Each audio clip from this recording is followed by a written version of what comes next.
Hello, everyone, and welcome to another DR Sports production, DR Boxing. We are live in the house.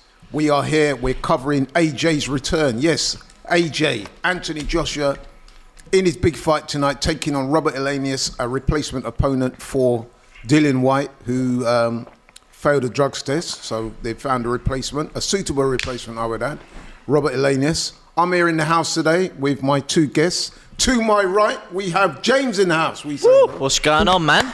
I'm glad you didn't call me the AJ Simp today. The first name you ever had for me. And to my left, we've got Nick Francis, a.k.a. the Voice of Reason. What's going on? Good to be here. Yeah, it is. And of course, we've got myself, Laurie. I don't know what moniker to give myself. The Voice of No Reason. Congratulations. Shout out to Laurie. Go. No, but listen, man, it's always special to be in the house for these big fights. Enjoyed so much. We was there for the Errol Spence, Terence Crawford mismatch. That was still a great occasion. Wow, mismatch. In the end, it was a mismatch, It was a masterclass, yeah. 80-20 fight, some were saying. Yeah. Well, Some people would say halfway through the fight it wasn't a convincing masterclass, though. No, I think what difference a round could make. Nick used the term exceedingly something. Extremely one-sided. Extremely one-sided. And then you said you said that when Errol Spence was actually having a half-decent round, one of the few that he had. So to the casuals that have never stepped in a ring like yourself, you might think it was a half-decent round. But to experts like me that fall all around the world, no. I think genuinely I could see the direction it was going. You're right. It was... It was only going in one direction. It was only going in one... Absolutely. Tough crowd. I think we were all surprised. I mean, I think we all picked Crawford to win. Yeah. So there was no surprise there. What was surprising was the manner of the victory. Yeah. Some geniuses predicted him to even win by knockout. You know? Yeah, he did. Yeah. I mean, I think I gave Errol Spence one round. First round. That was the first round. Yeah. But after that, it was just one-way traffic. Yeah. A bit like what RB Leipzig are doing to Harry Kane's new club. And funnily enough, I have a feeling that today, this fight is going to also be extremely one-sided. I think this is, if you're talking about mismatch, today is probably the mismatch of the year, really. Robert Helenius. You know what? You could well be right, but credit to Robert Helenius for taking the fight. I mean, he's come in less than a week's notice. Yeah. He did have a fight last week in Helsinki, is it? In Finland, where he's from. Yeah. And he took on a guy that was 6-0, supposed to be a prospect, but he got rid of him in 3 rounds. I mean, I don't know the standard of the guy he fought. I would imagine he was not very good. But basically, Robert Helenius, a quick little rundown on him. He's 39 years old, born in Finland. Big guy, 6'6.5". Some people say he's even taller than that. So he will actually be taller than AJ in the ring. 79-inch reach. He's known as the Nordic Nightmare. He's had 36 fights, 32 wins, 21 KOs. So he is a big puncher with the right hand. 4 losses. One to Johan Duarpas, he lost by KO in the 6th round. He lost to Dillian White, who should have been in the ring tonight, but now we know why not. Gerald Washington, who's also on this bill, fighting Chisora. And, of course, Deontay Wilder, who did him in a round. Now, I watched that. In fact, I took the trouble of watching that again last night. It was the first round, so it sounds really bad, yeah? When anyone gets knocked out in the first round, you think, he can't be all that. But to be fair, he was trying to take the initiative in the fight. He was going forward. But unfortunately for him, he walked onto a big right hand from possibly the biggest puncher in the game today. Biggest puncher in heavyweight history, perhaps? That's debatable, but he's certainly the biggest puncher puncher in the heavyweight division at the moment. He's definitely up there. Yeah. And he walked right into it and got laid out. Now, you know, as I said, on the surface, that looks like a pretty poor performance, but we are talking about Deontay Wilder here. So, you know, that has to be taken into consideration. But I think when you think about it, all things being considered, I think given the short notice time, I think the choice of opponent is not a bad one. James? It's not a bad one, but again, it's you're damned if you do, you're damned if you don't, especially because everyone is looking at this as a warm-up fight for Wilder, and Wilder specifically has already smoked him. It's a guy he's going in there against. If Anthony Joshua does not do this in convincing fashion, then there will have to be serious question marks asked. Yes, it's not ideal. He'd been training for Dillian White, and everything you're hearing about how he's been working with Derek James is he had a very set game plan for how to deal with Dillian White. Unfortunately, it's not going to be him, but let's be real here. If he doesn't get him out of there within at least 4 to 5 rounds, I think that's a disappointment, isn't it? Well, you know my feelings on this type of stuff. It's all very well, and I'm not having a go at you in any way, because you basically said what a lot of people are saying. It's all very well for those of us who are not in the ring to say, look, if you don't get him out of there within 2, 3, 4, 5, 6 rounds, then it's crap. But I tend to look at it a little bit different. Yes, in an ideal world, in AJ's ideal world, he will get him out of there pretty convincingly. But as we all know, man, boxing doesn't always go to plan like that, you know what I mean? So, I mean, there is a real possibility that AJ could walk onto one, because this guy can bang. I mean, they had a certain one of his best wins was against, at the time, highly talented prospect, Adam Kaunatsky, I think that's his name. Anyone from Poland, I hope I haven't butchered that name, but Adam Kaunatsky, or Kaunaki, or whatever you want to say, he was quite highly touted prospect at the time that Robert Helenius fought him. They brought Robert Helenius over thinking, yeah, this guy, he's got a name. It'd be good to have on Kaunatsky's record. What happens? Helenius comes over there and chins him. So, because the one thing about Helenius, he can punch. Beat him twice.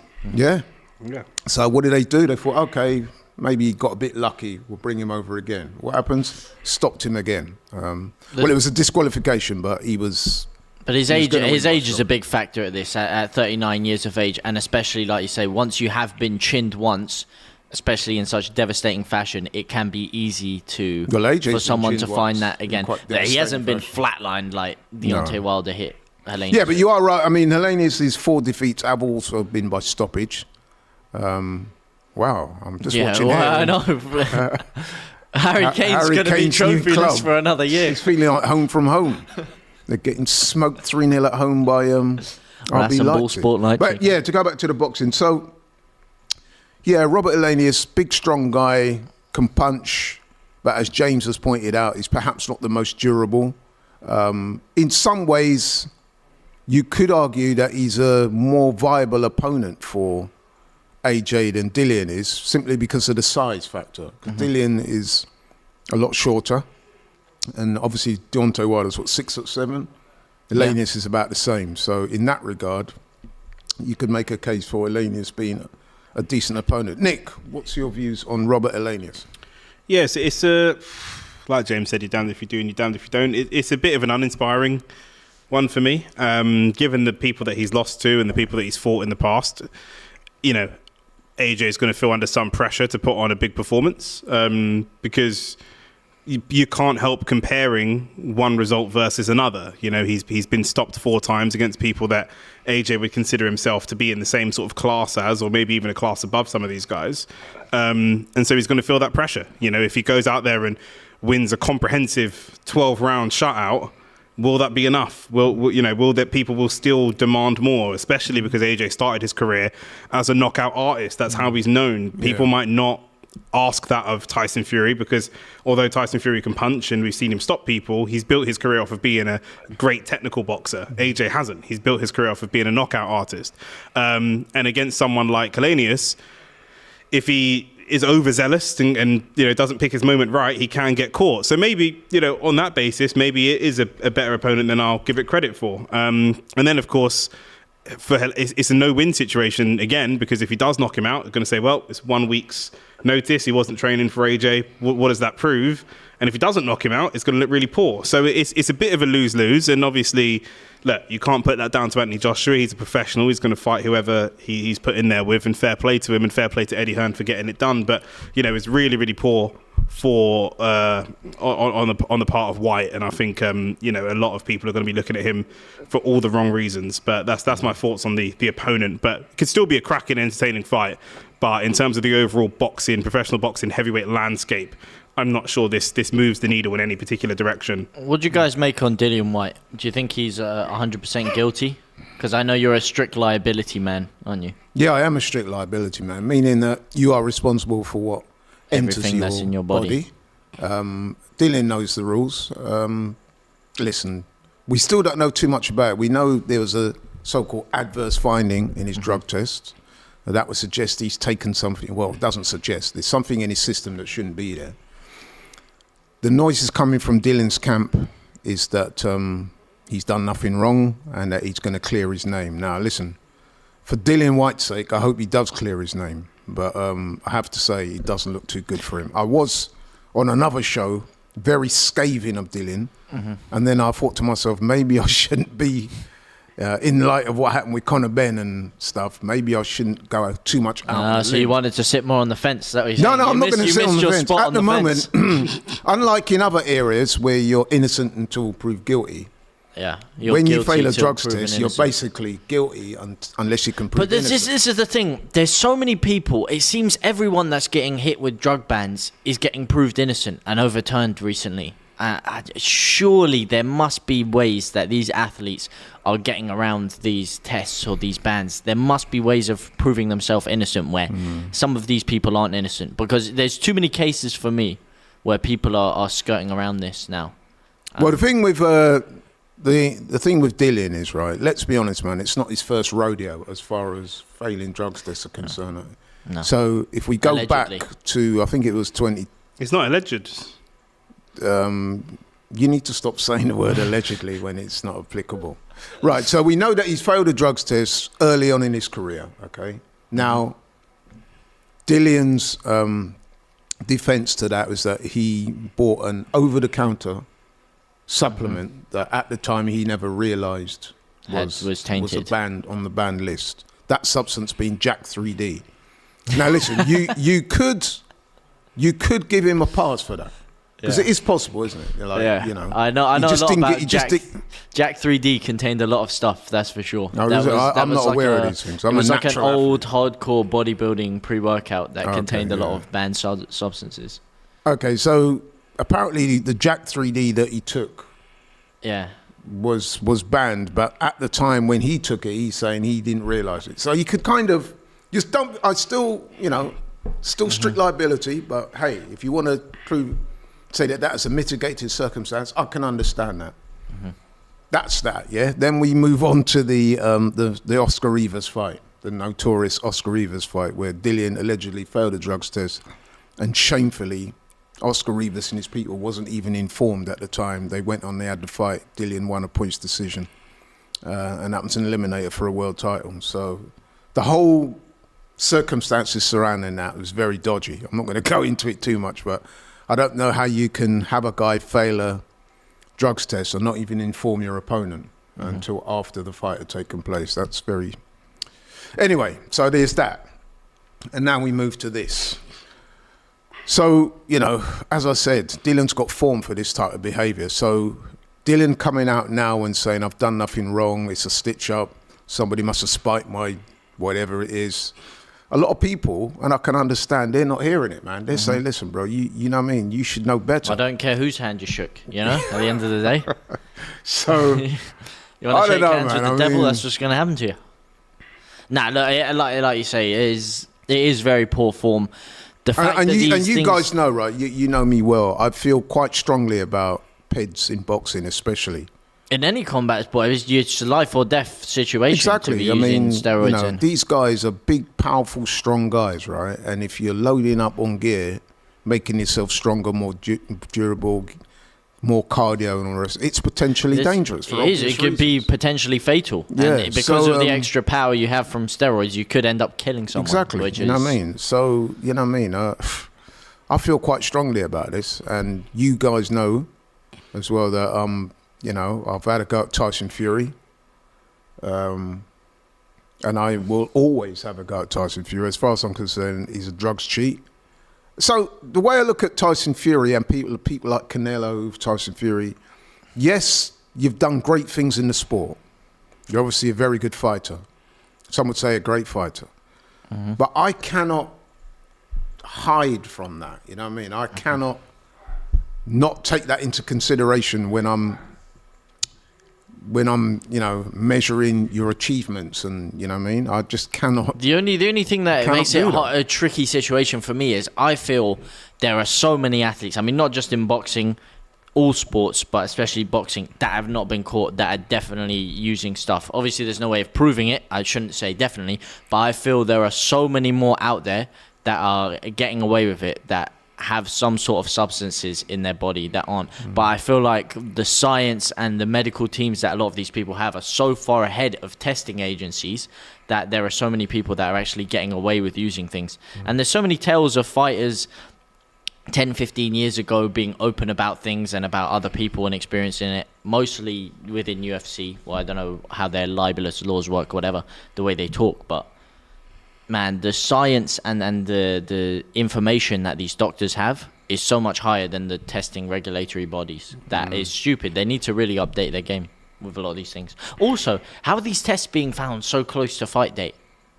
Surely if he was taking something, could they not have found some of this stuff, information I don't know, earlier? because what was it? Amir Khan was found to have a banned substance in his system after the fight. Yeah. That wasn't even on But the build-up actually, to when the fight. when he spoke about it, I think his team were informed about the test before the fight actually happened, and they still let the fight go ahead. And then the information came out after the fight with Amir Khan, which again is ridiculous. But Right, then again, he if I was could just shaking too many hands. You can't blame If the I guy could for just that. interrupt briefly. First of all, thanks to all the people watching. We've got 350 people watching. Smash that like button, but we thank you very much for your support. We are currently watching one of the chief supports, Dempsey McKean from Australia. He's fighting Filip Hergovic. This is a big fight because it's an eliminator for a world title shot of the IBF. So, big fight. It's pretty well contested. I would say Hergovic has the edge, but certainly Dempsey McKean is making a fight of it. And as we speak, he's actually backing Hergovic to the ropes. He is pretty... I think Hergovic is doing the cleaner work, but certainly Dempsey McKean is in the fight. Big southpaw, looking to come forward and land that left hand, as you just saw there, but he got countered off the ropes there by Hergovic. So I think Hergovic, we know about Hergovic from Croatia, top amateur, one of the so-called next wave of new talent in the heavyweight division. He had that fight against Zili Zhang, which a lot of people, myself included, thought he lost that night, but he came through it. He definitely lost. He got battered.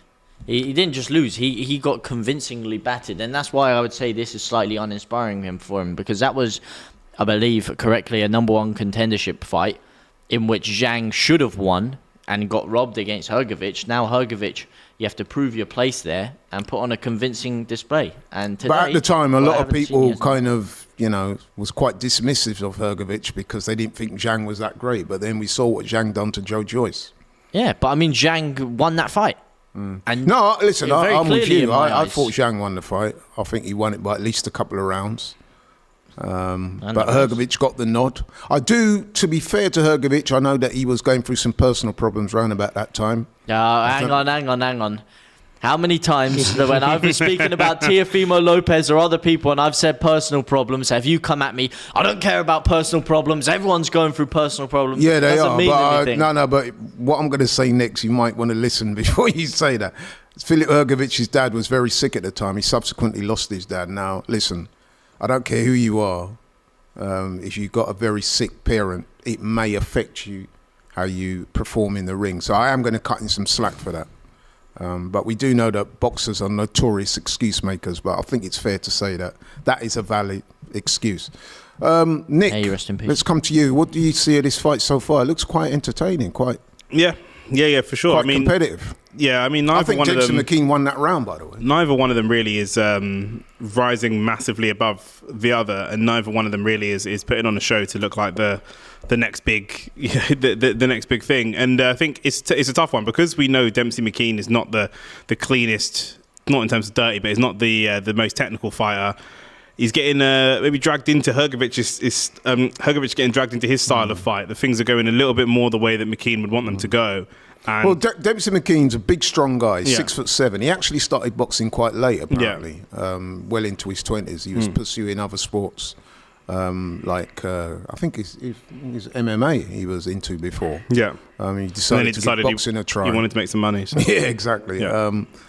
He's now trained by Tony Sims, who is one of the best coaches in this country. I wish Shane was there. I could pick him up on that because I know that Shane doesn't rate British coaches, but I definitely do rate Tony Sims. Yeah. And they've done a good job with him because he's got decent fundamentals. Looks a bit awkward, but he's game as well. He's taking some big shots. Reminds me of Dillian Smith a little bit. And him being a southpaw as well is going to be awkward. He does remind me of Dillian Smith, genuinely. What specifically makes you think Chris Billam-Smith when you? I wouldn't have thought so, to be honest. This style, the ungamely boxing style, decent fundamentals and kind of unorthodox and ungamely, just reminds me of Billam-Smith. Yeah. I'll tell you what I wasn't expecting to see is that he's readily backing Hergovic up to the ropes. Yeah. Is that because Hergovic is letting him? Because Hergovic is countering, or is it because he's being pushed back? I think there's probably a bit of both in there. But yeah, so this fight. There's a lot on this, and it's very competitive. I thought Dempsey McKean actually won that last round. That was a good shot by Hergovic there.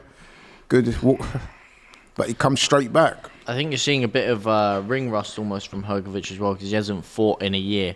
Because I think it's such a tough position for someone like that where now getting like a number one contendership and that kind of thing, the next two fights are obviously going to be Usyk or Tyson Fury, but there's so many people waiting for that, and you don't want to waste that opportunity by fighting someone lower down, potentially losing momentum, losing that opportunity down the line. But then again, Usyk and Fury are mucking about for a year. You don't know if they're fighting, you don't know who's fighting who. It is a very tough position for him, and I do empathise for him in that, but I still do think taking a year out between fights, I don't like it personally as a fighter. I think you need to be more active. I think you should be fighting every 3-4 months to keep yourself sharp and in the middle. I agree. But it would appear that seems to be something that afflicts a lot of modern day fighters. They tend not to be that active. We see it all the time. We're always complaining about it as fans. These fighters need to be more active, but they're not for whatever reason. You know. But I think that's the problem also with having so many belts. You know, if you had one belt for each weight class, I know it's a tired argument, but if you did, then these people would have to constantly face off with everyone else in the division to get themselves to that number one contendership. And then once they get there, they would instantaneously have a shot. And you wouldn't have all this mucking about with negotiations with people not being able to make undisputed fights or people mucking around like that, because there would be literally one Hergovic is starting to tee off a little bit. He looks like he might have hurt Dempsey. Yes, I think he has. Dempsey McKean is holding on for dear life. Is he hurt or tired? No, he's hurt. Well, both. I would imagine he's pretty tired as well.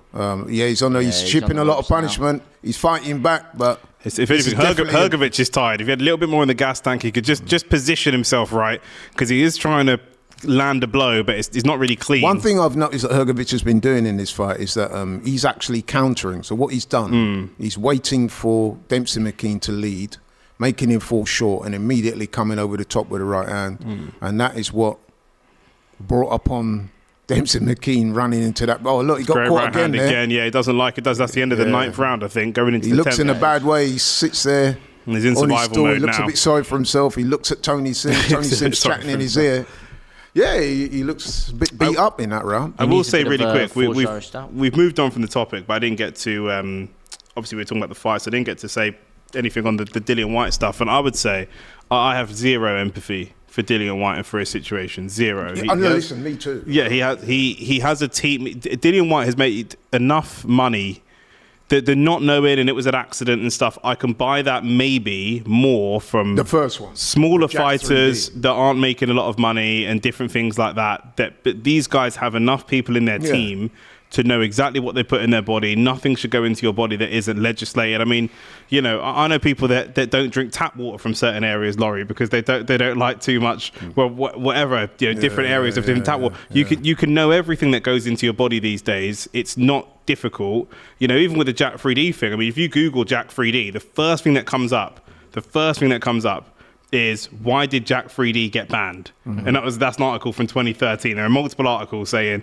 there were concerns over the stimulant and blah blah blah blah. No, I was saying it was literally in the bodybuilding scene. It was a renounced juiced supplement that people would use. So that's what I'm saying. So if you have you tried it? Nah, I never tried it. I wouldn't see. I knew what was in it. I'm not gonna take. No, because you seem quite well versed on Jack. Oh, that's what I mean. It's massive. James seems There's quite well versed on all types it. of performance enhancing drugs. No, did he see the way his face lit up he when we did started the same talking thing on about Jack? Sam. Because it's funny, man. Because like I said, in the underground bodybuilding scene, Jack 3D is a massive. Why the thing that underground everyone always bodybuilding? build it. Anyway, Well, it's in, if you go on the back pages and stuff, a lot of like regular people aren't gonna know it because it has been banned for quite some time because of the. Yeah, they said it got banned back in 2013. But yeah, there you go. Meanwhile, back into the we're 10th round. into round 10, and to be fair, McKean's come back. He's having a half decent round. Still, the better shots are being landed by Hergovic, as you would expect. The man with the amateur pedigree, the better quality, the man who we think is going places. But fair play to McKean. He showed a lot of heart. Good right hand again from But Hergovic. he's just shipped a big right hand that landed little on the check top of right there. hand. Good shot to the body there by Hergovic. And again, most of the quality is coming from check Hergovic. him out. It's good little short, sharp right hand from Hergovic, but both men now looking a little bit tired. And the pace of the fight, it wasn't a super fast-paced fight like a Crawford-Spence, but for heavyweights, there's been a consistent pace, hasn't there? It's been a consistent 5 or 6 out of 10 in terms of pace. It's like chugging down the M25, mate. I wouldn't call it a consistently high. I didn't say a high pace. I just said it's been a consistent pace. There haven't been. No, but you're talking about but that's guys like that watching are a guy 250 going pounds. on a Sunday stroll with his dog and saying these guys to be pace. flitting around the ring. Man. Okay, compared these to guys even the Zhang fight was a higher pace than this. not so, AJ versus Usyk was an extremely high-paced heavyweight fight. No. I think both those one of the fights were things high with paced Zhang is from he one doesn't- side. Zhang does not have a good gas tank. I think we all know No, he that. didn't. But at least, he was sticking it on him. He had a bit of pace No, there. I think that the pace of this fight is quite good. Yeah, for I'm saying there's no embarrassment here in being shy. no. I'm not surprised that these guys are looking tired coming towards the end of the 10th round. Oh, yeah, There's been consistent output. We've seen some heavyweight fights where there are 5-10 punches traded in a round. This has been punches traded every single round. No, so, you're right. Yeah, and it is tiring to keep. Yeah, back to the Dillian thing. I'm with you. I've got no sympathy for him at all. And like I said, the way it works in sports is unlike in criminal cases. You are, once you've taken that test and you're found to have failed it, you are in effect guilty, and unless you can prove yourself innocent. And until we see that, we have to assume that the man's a drugs cheater. And as I said, we've been here before with Dillian, so there's no real excuse. I would have thought that Dillian, given the magnitude of what should have been this fight, his last real chance at the big time, like you said, Nick, you know what I mean? The man should be eating bread and drinking water. He shouldn't even be taking supplements. And the guy, and he's been talking shit James is about to AJ. pass out. No, the Mac Daddy's in the building. James What is I about tell to you, pass mate, now out. we're cooking. Get some forged Irish stout coming around here. That's what I'm saying. Talking mate. about performance-enhancing drugs. He's But never been, we he has won't never go been there. on a performance I didn't say he enhancing did. drug in his I did life. say he did. I don't mess with steroids, yeah. Fuck that shit. I'm major against steroids. James is about to yeah. pass out. His hero has just entered the He's building. entered. The Mac Daddy is it, mate. McGregor and Anthony Joshua under the same roof. Does it get any bigger and better than that? That's what I'm Yes, saying. it does. Right, okay. Got a comment here from Francisco Alatorre. Big up, Francisco. He often supports the channel, and he also supports my son's channel as well, the Boxing Lowdown. He says, speaking of drugs cheats, any interest prediction on the Valdez-Navarrete fight? I agree with Laurie's denouncement of Valdez. However, it does look like a good fight, a good star matchup. Yeah, you know what? That fight is taking place in the early hours of the morning over in America. That is a very good fight. And yes, Francisco, I was scathing of Oscar Valdez because that was one of the worst things I've seen in recent years, whereby Oscar Valdez, before his fight with Robson Conceição, failed a drugs test, and yet he was allowed to fight. Bit like what we was talking about earlier with Dillian and Oscar Rivas. I mean, the difference was at least Robson Conceição was made aware, but What somehow Eddie wanted to do with Conor Benn as well. Now Conor Benn is... yeah, but this fight actually did take place. Yeah, so now Conor Benn was but found anyway, the innocent, reason but yeah. why Francisco's brought that out is because, yeah, it is pertinent because he's fighting tonight. And, it looks like a head went in there. Yeah, the looked ref is signalling that there was a head. He looked momentarily stunned by that headbutt. Yeah. Showed out a little bit. But he is getting ahead in this fight, to be fair. But It's a don't good get too ahead fight. of yourself with that one. It's a good fight, very competitive. But yeah, listen, man, my feelings on Oscar Valdez are the same. He's a drugs cheat. Yes, he was allowed to fight ridiculously. He beat Robson Conceicao in a fight as well that I thought he lost, so that was a double whammy. But he seems to have been able to suffer no punishment and not have his career in any way derailed. And this is the problem that boxing has, is that there's too many of these guys, man. They get away with it. They get weak bans, like, for example, Canelo, who is incidentally a stablemate of Valdez. Canelo's ban was ridiculous. I mean, it amounted to about 6 months, during which he wasn't going to fight anyway. And people were still calling him pound for pound number one, and he was able to keep his belts and all the rest of it. Poor form, man. Poor form. So, you know, boxing's got to get serious about this stuff. We're really serious about eradicating drugs in boxing, then, you know what I mean, we got our proper bans. And listen, if Dillian does appeal it and is found to be guilty, as we all suspect, he should get a long ban. Because as I said, it's not his first time. Good little bit of action on the ropes there. Dempsey McKean lunging in, getting caught on the counter. That right hand over the top by Hergovic has worked wonders for him all night, actually. Yeah. Beautiful shot. I think defense is not Dempsey McKean's strongest point. Wow. You know, I realised as well, technically, my first boxing stream with you guys on this channel was Anthony Joshua's last fight. Would you believe it? What a full circle moment, huh? Was it? Oh, the Usyk one? No. Franklin. Yeah. That was the first boxing stream we did on the show. Oh, okay. So, yeah, full circle moment. You've enjoyed absolute cracking analysis for the past few months since then. And you have gained so much boxing knowledge since then. It's been a great time. To go back to that fight as well, Francisco, it's a close fight. I'm leaning towards Navarrete. I certainly hope Navarrete wins, because as you can imagine, I'm no fan of Oscar Valdez. I'm particularly upset at the fact that the shenanigans that went on in that fight with Conceicao.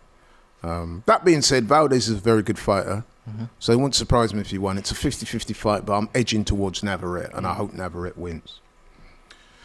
Right, okay then. So we're seeing Robert Helenius warm up in the dressing room there. Big, strong guy, as I said. Looks like a Hell's Angel, doesn't he? He's they call him the Nordic Nightmare. That's because he comes from Finland. Right. Last round is it? It's 11th round. It'll be oh my days! Yeah, it is the last round. McKean almost knocked himself out with that punch. He almost did a Tyson Fury. McKean needs to stop Hergovic if he's going to win this fight, because I think although he was competitive, the last couple of rounds. All the grabbing is reminding me of Billum Smith a little bit. Hergovic has. Well, that's harsh, mate. Billum Smith wasn't even doing the grabbing in his last fight. He was trying to escape the grabbing. Actually, I want to see Lawrence Okoli back. I think he's one of the most entertaining fighters in the division. I think a lot of people would disagree with you there. But Dempsey McKean is coming forward. He landed a decent left hand there. Has he got a rematch clause for that Chris Billum Smith fight? I don't think so. He did say he was going to try and. Oh, it's a great right hand again. Dempsey McKean in big trouble. Oh, is it? Oh, he's down. Big trouble. He's not down, but he's leaning. He is. He would be if not for the ropes. That's got to be called a knockdown. What? He's and he's tottering all over the place. He stopped him. The refs called it in the 12. And I think that's a good decision by Marcus McDonald, the referee. Yeah, Dempsey McKean is incandescent, but I think the referee makes a good point. That's awful. Anytime you have your back turned in a fight, it's ropes. Yeah, and let's be honest as well. The ropes held him up. Big time. He was on his way down. He wasn't just on his way. He slopped down. He had no power in his legs there. He was literally hanging over the ropes. I mean, I do feel a little bit of sympathy for him, because it was the last round. So he's thinking, he wanted to go the distance. But listen, man, you've got to think of the fighter's safety first and foremost. So a last round stoppage there for Filip Hergovic. A lot of people said that he would win by stoppage, but perhaps they thought he would get him out of there earlier. I just think looking at their CVs, Hergovic has got that experience. You'd expect that he could deal with someone like Dempsey McKean, and I think Dempsey McKean didn't do too badly, especially given the late start that he's had in boxing. Good. But that same kind of short right hand that Hergovic has had, some success with, it kind of buckles him a little bit. He's had a lot of success with it, yeah. Buckles him a little bit, and then McKean's defense is down, hits him again, and it's just the ropes. Bent him over the ropes, mate. That's mad. Yeah, well. See, once you turn your back like that. Yeah, once you turn your back in a fight, ropes. There it is. Beautiful shot. I did say that Dempsey McKean's defence was a bit leaky and he got caught with that. I mean, okay, I know he's a bit tired. Do you think he was getting caught with that shot all night? Since Shane isn't here, I'll say English coaches don't coach defence, Laurie. You know this already, even the good ones. Someone's got to say it. Yeah. So what do you think of Hergovic? Seeing him there tonight, do you think he looks like a potential champion to you? No. No? Come on, let's call a spade here. No, but he's getting cleaned by Anthony Joshua. He's getting cleaned by Wilder. He's getting danced around by Usyk, and he's getting knocked out by Fury. I don't know about champion, but we've got those four, and we all agreed before that there's a bit of a step down from those four to some of the other guys. Maybe your Zhangs, your Joyces. Maybe you could throw Dubois in there. And I think there's I don't see him as a champion at this point, but there's good fights out there for him. Yeah. You know what I mean? There's some really good, really interesting fights out there for him. And he's still in Obviously, he's already fought Zhang, but he's still fairly young as a heavyweight, so there's time for him to How old is improve. Hergovic? I think he's late 20s. Okay. Actually, this is a good talking point as the PFL comes up there. We'll talk about it after this. He's 31. After this, 31, I want to sorry. ask you guys something, your thoughts on it. Let's just wait for we already know the decision. What we're talking about is a knockout. But your girl, Claressa Shields, has just signed an agreement with the PFL, Professional Fighters League, to fight in MMA again. Previously fighting before. What do you think about that? Yeah, I'm disappointed. I wanted to see her stay in boxing. And I mean, fight Savannah Carissa's Marshall been acting again. a bit mad recently. She's been calling out male fighters like Keith Thurman. She even called out Jake Paul, your mate. Yeah. I Jake Paul, I Logan empathise Paul, with her though. any of the because we already calling out men. Yes, I empathise. I don't I think think that's ridiculous. I also think it's ridiculous, but I do empathise with her because we've spoken about the shallow water of talent in female boxing. She's cleared out most. Is there anybody else that people would want to see? But what do you her? think about her jumping to MMA No, but here what I'm without saying, defending her belts? I understand that's poor, and she should vacate the belts. Because if Tyson She should have to Fury did vacate that, the belts. then you guys would I've be- just said it. She should have to vacate the belts. And I imagine she will have to vacate those belts, but she will have supreme confidence she can come back and win those belts back. But I empathise with her where there's not many fights out there for her. She wants to, as you said, make as much money for some of the easier fights. She really believes in herself, and she wants to go and she believes that she can beat Keith Thurman in a boxing match. Now she is wrong. Yeah. She is very wrong, and it puts Keith Thurman in an awkward position because he can't go out there and really beat her up. So, But she's actually fought MMA before and won her fight. To my She's knowledge. won one and lost one. Yeah. It's Listen, pretty mad I'm to do as a midway box through your career, though. speaking strictly as a boxing fan, I'm not happy with that. I'd prefer her to stick to boxing, and I do agree with Nick that the call out of Keith Thurman is ridiculous, really. But it's a weird situation. I think it's where like a bit disrespectful as well to Keith it's a Thurman. weird situation that we find ourselves in now, where it seems a lot of MMA fighters want to become boxers, and a lot of boxers want to try their hand in MMA. And there's define a lot of boxers. What lot of boxers? What? God, you always hear. There's been talks of Anthony Joshua fighting. There's been talks of Anthony Joshua fighting it for many years in his life. Name me 3 top boxers that want to go and fight in the MMA.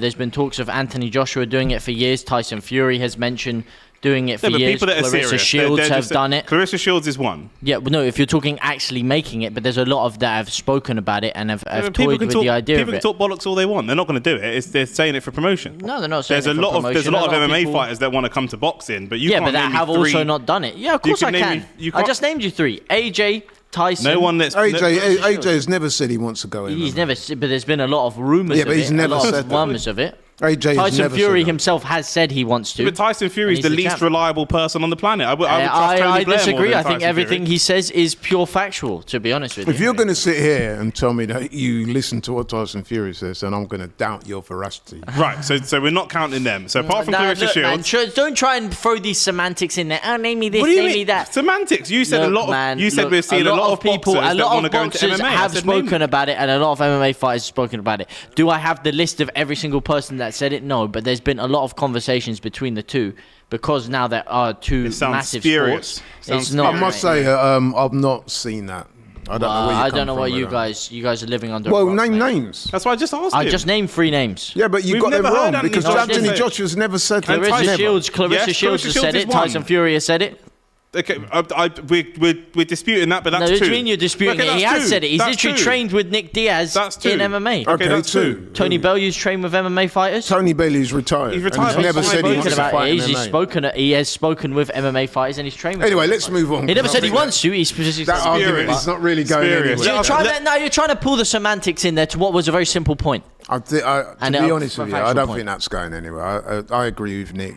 I've not heard a lot of here's fighters. a shock. Laurie But Nick. I can honestly say I've not heard a lot of fighters say that they want to. People in the chat, let us know if we're hearing this, or we're just being delusional, or is James living on Queer Street a little bit? Right. Nice street apparently, but I must never say, lived there personally. let's talk instead about the cost of next living fight crisis, we mate. can expect to see, and that is Derek Chisora versus Gerald Washington. I must admit, I would have thought that his fight would have taken place before the Hergovic and the McKean fight, but then I guess it does make sense because Derek Chisora is quite a popular guy, and he does have support, so they've given him the chief support role, shall I say? So I guess it does make some sense. Yeah, so Derek Chisora versus Gerald Washington. Now I'm going to start off by saying this: is that I'd rather not see Derek Chisora in a ring at this stage. To be honest, Do you think he should retire? He should retire. I think so personally. I mean, he won't retire. He said he's not going to retire. He's made it clear that he's in boxing for the money and he's going to try and earn as much money as is possible. That being said, though, sometimes these guys need to be protected from themselves. Derek Chisora's had a long career. He's had a long loss record. And him getting beaten up time after time or taking punches to the head is not conducive to his health. Especially the way he fights. Exactly. So... yeah, no. I would rather him not box, but that's just my opinion. This fight here as well, Gerald Washington, it's not a great fight, to be honest, because Gerald Washington is also a guy at the tail end of his career. What is he, 39, 40? Yeah. Not the most exciting guy to watch, not a guy that shows great ambition anymore. So I'm surprised to see this fight. Chisora's at the tail end of his career. It's just a way of getting Derek Chisora in there. You know he's going to light up the building. He's going to be a bit entertaining. He's going to come to a fight and slug it out. It's a good way of packing out the card with what is an interesting fight. Some sources had actually told me before, because I woke up quite late, that this fight had already happened.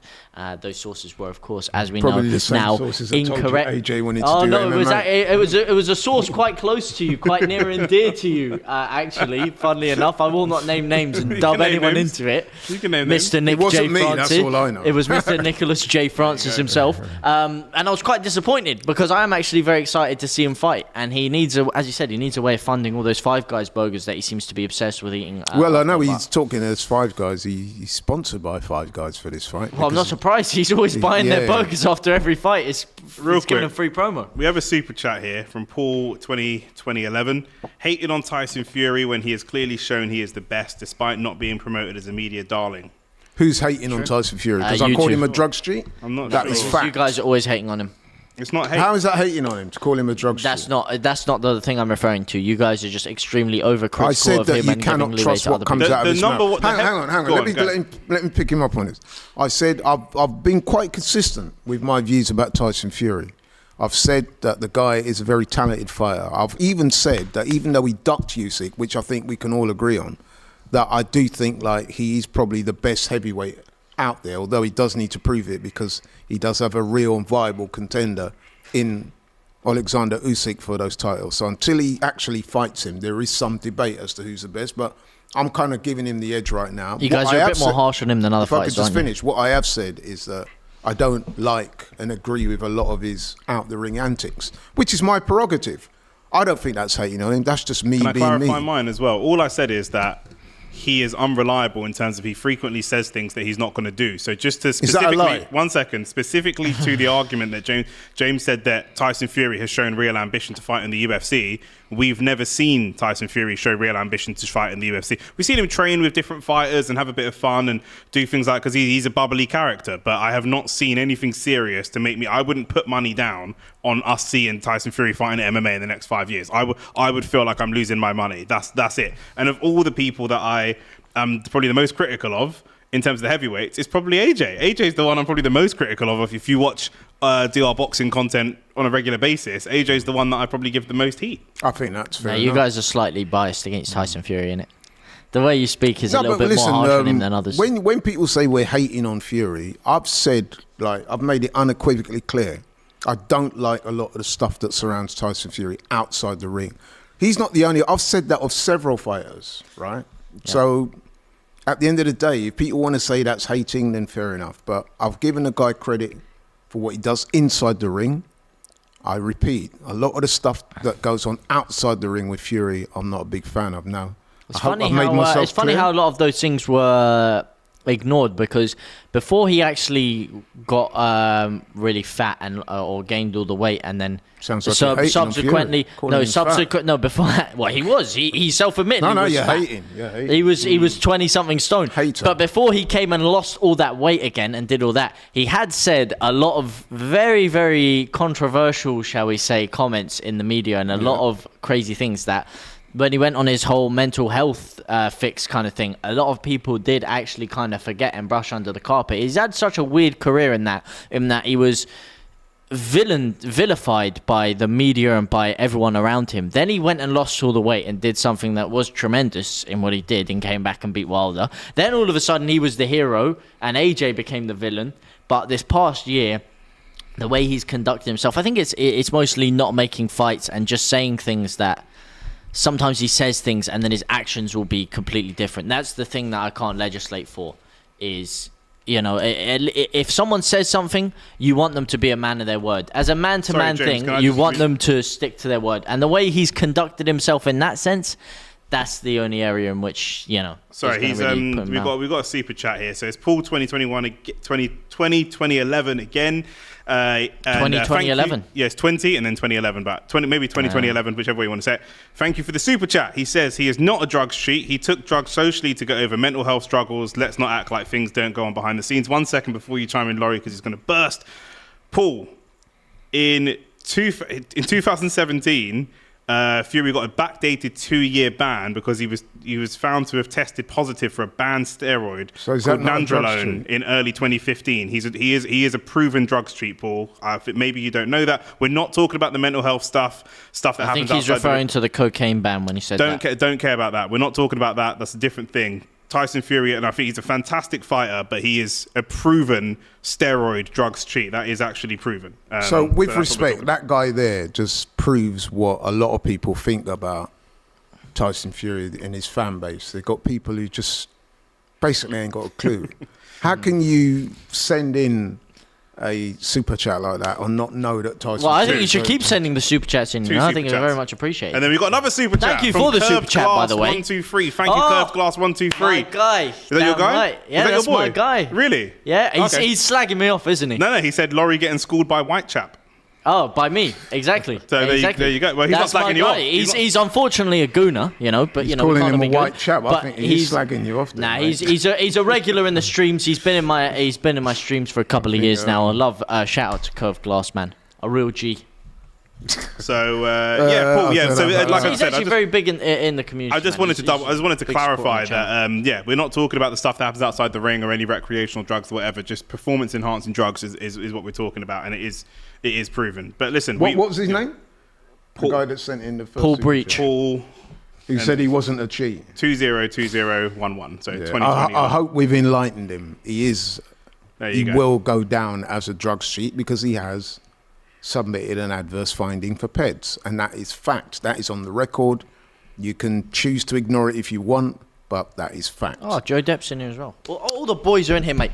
This is going to be a big fight. It's going to be a big couple of fights. I can't wait for this, man. Right, let's talk about this fight then, shall we? The fight that's in effect the chief support for... Oh, wow. Do you want to read this one out? Do you want to read it out? Go on, James, you read it out. Come on, no need for that. James, shut up.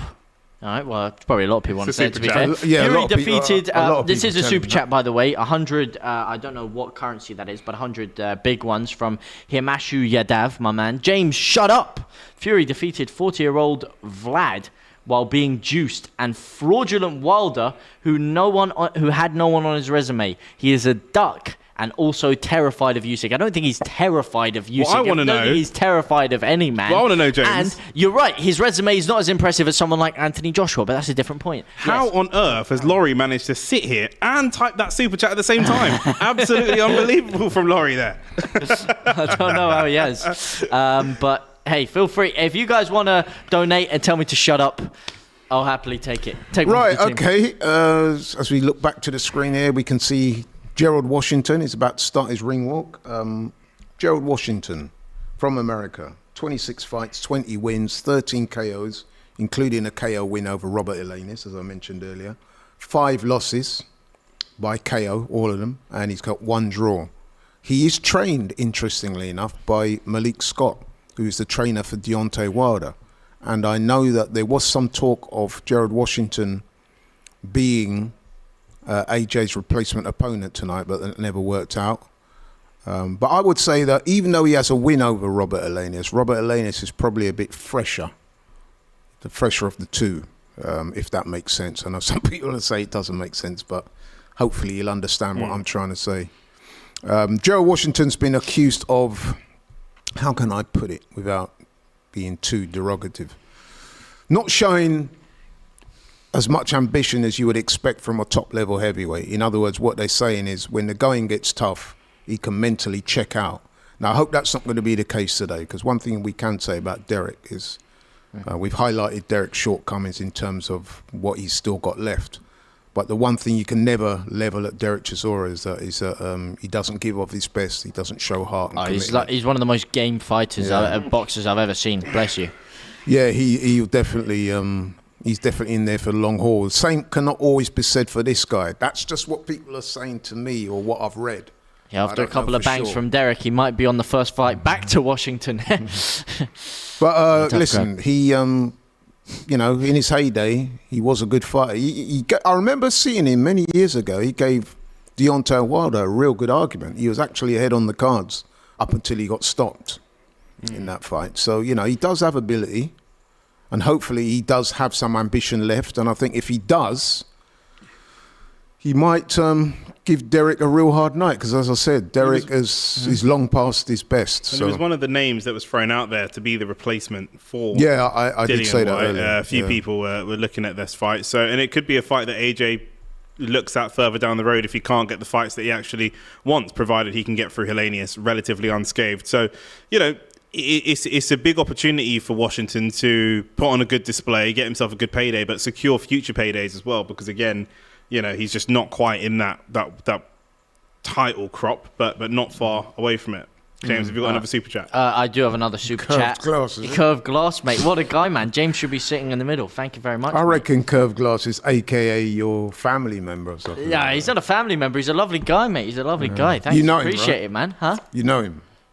I know him through YouTube. Okay. He's an Arsenal fan. He comes on the streams. Yeah, he's been a loyal member. I've got a few of the boys in here. I brought them over, man. A few of the boys. Shout out Joe Depp. Shout out Curved Glass. Shout out all the guys I've seen in here, man. This Nick J. Francis clown can get out of the chat though. He's a bit of a clueless guy when it comes to boxing. But thanks, mate. Thanks for the love, and keep supporting DR Sports, man. Keep sending the super chats in, boys. By the way, Nick, I do have a question for you. What percentage is your phone on? This charger's not plugged into anything. Oh. Yeah, there's not actually a socket down here. Actually, a shout out to our production team, but I need a charger for this. I need a charger as well. For this, we all do. For this iPad, because it's about to die. So I'm on 10%. Oh, come on! Well, he's the host. No, but this one doesn't work in there, does it? No, but have you got to plug it into though? Anyway, you guys sort it out amongst I am the yourselves. plug. Call me MK. Wow, what a snake, Nick, mate. What a snake. Well, so I passed it to Laurie to pass it to you. And did you ever, it's not mate? plugged into anything though, so it's not going to charge. It's not. Oh, yeah, but I am the plug.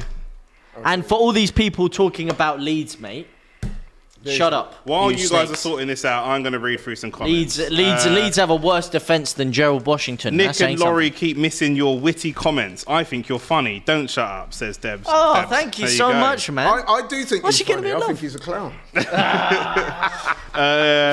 Paul Sargent said, Joshua beaten by Ruiz, went distance with Parker, beaten twice by Usyk. Who has he beaten at top level? Over the hill, Vlad, White or Chisora? He's had to fight Fury and Wilder. Okay, so he still has Fury and Wilder to beat. Let's get some other comments in here. Keep the comments coming. Love Chisora, but for his health, he needs to retire. I think similar to what you said. Yep. James giving off Steven Seagal vibes. Classic. And Tyson Fury was outstanding against Wilder. I'd school Steven Seagal, man. What you were saying earlier. Joshua is a bum, beaten and KO'd by Wilder, beaten and KO'd. Wilder will KO Joshua. Who is this bum Joshua's fighting? Wow, can't pull Wilder Fury even Derek use it. He's fighting about Wilder. To make his ring walk. He's got his girls in attendance behind him. He's repping the Barbie vibes today, mate. Full pinked out. Whatever you want to say about Derek Chisora, the one thing we can say is that he's a real character. Yeah. And not a good promoter though. So I think that's why he's getting back in the ring. His promotional skills of sitting there for half an hour and just saying, "This is going to be delicious. This is going to be delicious TV." Unfortunately, not quite up there. But in terms of entertaining boxers on the microphone, heavyweights at least over the past decade, I think he's got to be top 5, top 10. I think what I would say about Derek as well is that he is well past his best and he shouldn't be fighting. But a lot of people have a lot of affection for Derek Chisora. Yeah, because of that reason, because he's funny, because he comes out with comments like, "You're going to get ran through like laxatives." No, of course, because of the way he fights. But I'm saying that he is, and he brings entertainment outside of the ring as well, which I think is a key. He's a bit of an eccentric character, I think. Yeah, yes, one way. He's done some bizarre things over the years. That face-to-face gloves are off thing with Dillian White is one of my favourite gloves are off of all time. It was very, very Who's funny. the donkey now, huh? Well, going back further than that, remember when he spat water in Fury Vitaly Klitschko's face Vitaly, before the fight? That was quite unsavoury. He also kissed one of his opponents at the weigh-in. Yeah, the big bust up with David Haye. Yeah, and then they became best friends 4 years after. And then they had a fight, which was a pretty decent fight, up until him getting brutally knocked out. I think it was in the 4th round, but he was actually doing quite well in that fight up until that point. So. Listen, man, whatever you say about the guy, he's a warrior. The difficulty you have with him is that because he's had those big fight nights, he's a UK name, he's got the character. When they have to bolster a card, especially when it's an opponent like Helenius, which is a little bit unceremonial versus the opponents that we would have liked to see, Dillian White and different things like that, he's always a name that someone like Eddie Hearn is going to wheel out because he's going to get you guaranteed box office because he's had these nights and people know him and he's an entertaining character. There are boxers out there, let's be honest, who are better technical boxers that people would be less happy to see on the card. They'd rather see Derek because at least they know him. He's got that name recognition. And listen, lots of people in the chat saying that he shouldn't be fighting anymore for the sake of his own health and safety, and I'm in agreement with them. But there you go. Yeah, but like you said, he's someone who, if the energy's a bit low in the building, if there's a few weak fights or something, he's someone that what you're gonna get. You're gonna get a tear up. You're gonna get a physical slugfest. So, and that can be good just to build the crowd and build the energy up. Do you think he should? For him personally, I think the way he fights specifically, and the amount of defeats that he's had and the amount of like that Fury beating, that could have taken 2-3 years off his life. And the way that he performed in that, I think is very dangerous for him to still be getting in the ring. But I can't tell him but I'm that, asking you can't think earn money. If I was his cornerman or if I was in charge of his career, I'd probably tell him to move on to other ventures, of which he has a lot of other options You either do or you don't. But I would tell him to move on to other ventures. I don't think that it's wise, health-wise, for him to carry on fighting because I think he's taken so much punishment and continues to the way he fights that it will eventually take an effect on him. CTE is a really serious thing, and listen, you guys know my thoughts on it. I mean, I did a show with my son the other day, and some people in the comments had a little pop at me because I was suggesting that Errol Spence should consider retirement. Listen, he's not going to retire. I don't expect him to. He won't. In fact, he said he wants a rematch. But me personally, if I was a close friend of his or in his inner circle or his brains trust or whatever, after what I saw the other day, I'll be taking him to one side and say, look, man, you've done very well out of this sport. You made a lot of money. You've created a legacy. You've won titles. You're 33 years old. Come on, man. You know what I mean? You got 3 beautiful kids. You got a wife. You got family. Boxing's a brutal, brutal sport. Boxing is inundated with cases of CTE. Yeah, I mean, your health comes first, basically. That's what I'd be saying. But that was one fight. These are fighting men. But listen, it's only one fight. It is. All it takes is one blow, bro. I know all it takes is one blow, but you're telling him to retire after one fight. Look at how many beatings Derek Chisora has taken. Yeah, but why should that be the benchmark? I'm saying get out while you can. I know, but would you tell Joe Joyce to retire? Listen, I would tell anyone... Joe Joyce took just as much of a beating in that Zhang fight as he took against Crawford. I saw signs in that fight with Errol Spence where his punch resistance was pretty much non-existent. I saw signs that I've seen over the years that did not look good. With Joe Joyce, not so much. But listen, all I'm saying to you is, right, when people say, yeah, but it was only one fight, all it takes is one punch, let alone one fight. Punch, but I'm saying there's a litany of fighters out there that have taken it's only more one fight. I think that's absolute, with respect, I think that's absolutely callous nonsense. But I think people are very, very quick to judge something like that. I think until we've seen him in the ring again, if he goes and fights again, thanks Dwayne, by the way, and upon fighting again, you see a severe lack of punch resistance. You see a guy who does not look the same, and he looks a shell of him former self.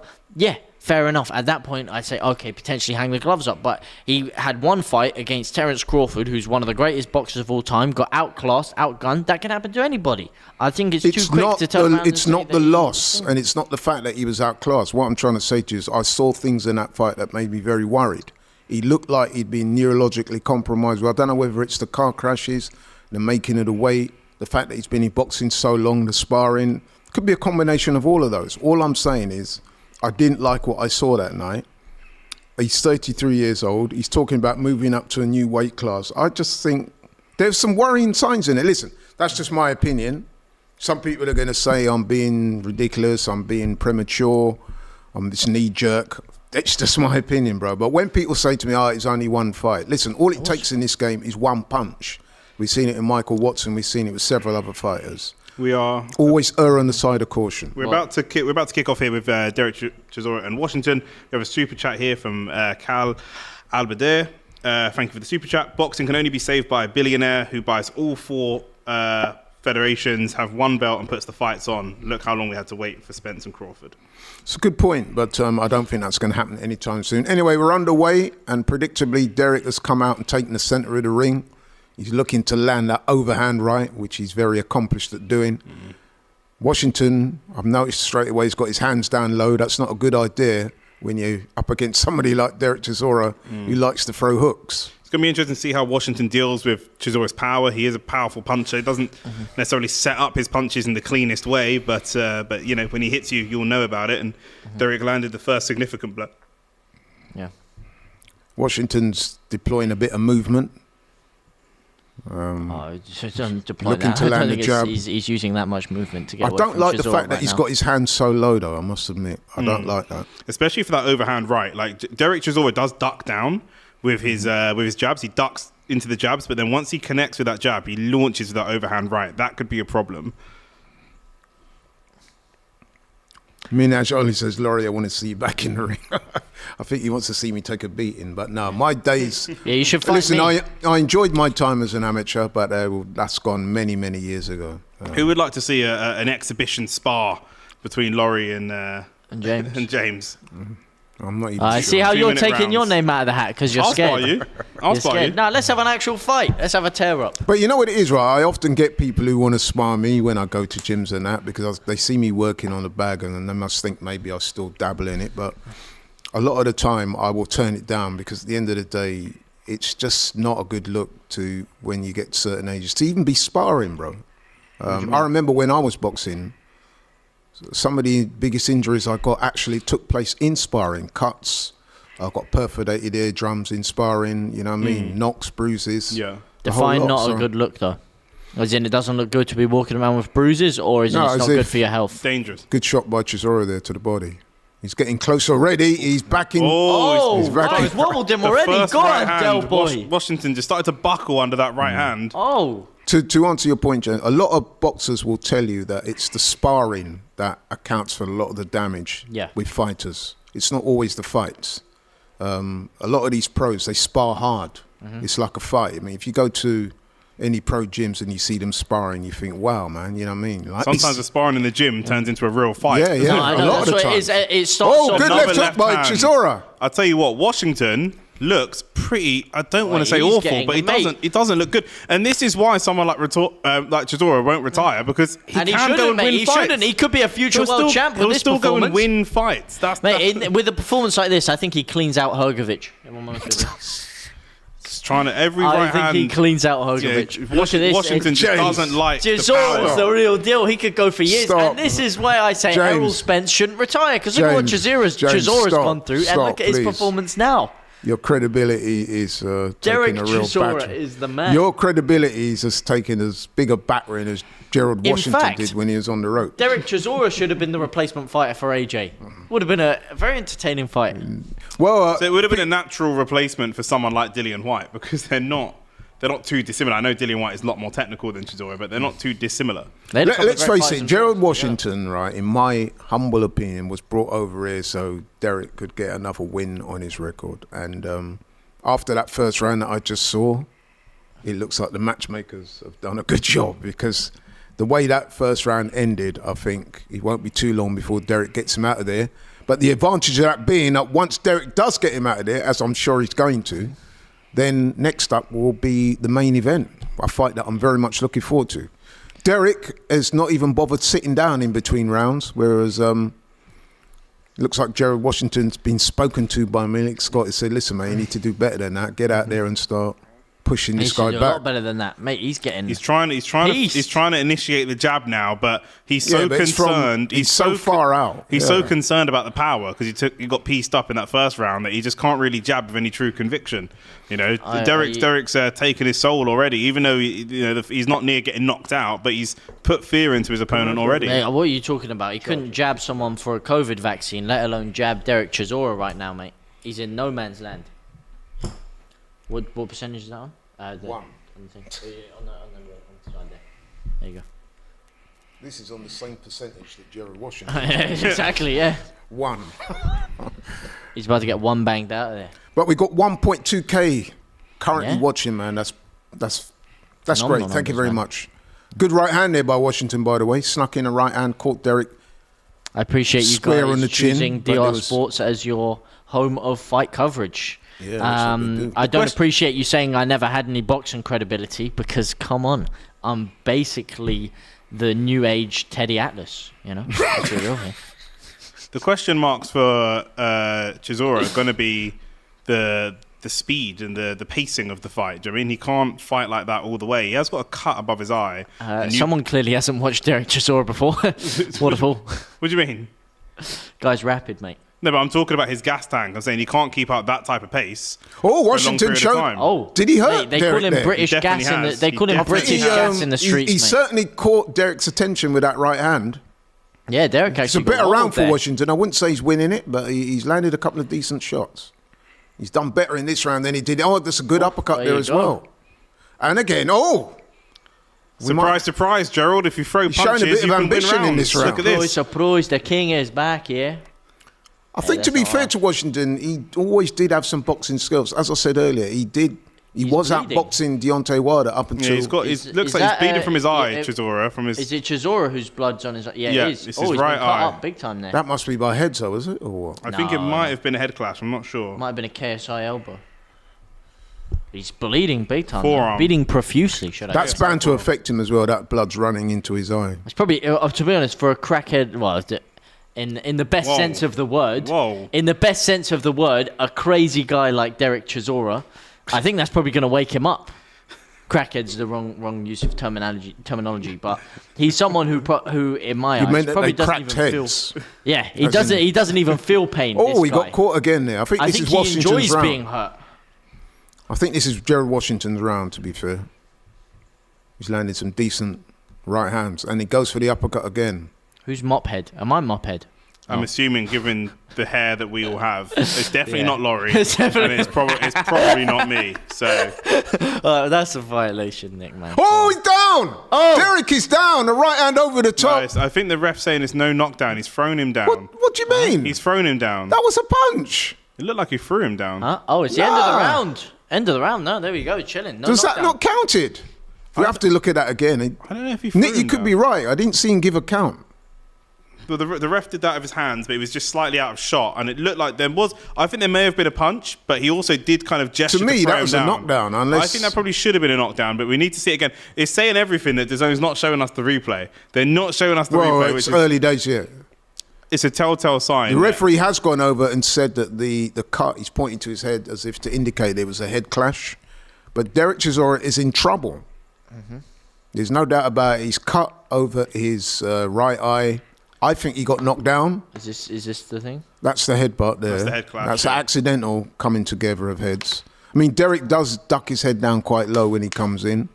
But right at the end of that round there, it looked like there was a punch landed and maybe a push afterwards. I think so. But it wasn't given. See, this is what I'm saying, man. Derek taking these punches. And Washington has obviously got a bit of confidence by that last round. He's looking a bit more aggressive. Absolutely. I have it 1-1 so far. Yeah, me too. Mm-hmm. Wow, look at those punch throwing statistics. Washington, as we said, he's got a stoppage win over Helenius.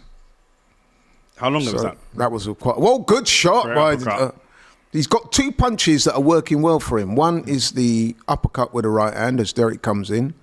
And he's also been able to find him with the overhand right, because Derek has just basically got his head down and swinging for the fences. It's not rocket science what Derek does. He just bullies forward and lets his hands go. So he is susceptible to the counter. But you have to have a chin of The referee steel. needs to be a bit more active in trying to break them up. I know it's difficult because it's two big guys, but he's got to be a bit more assertive in there for me.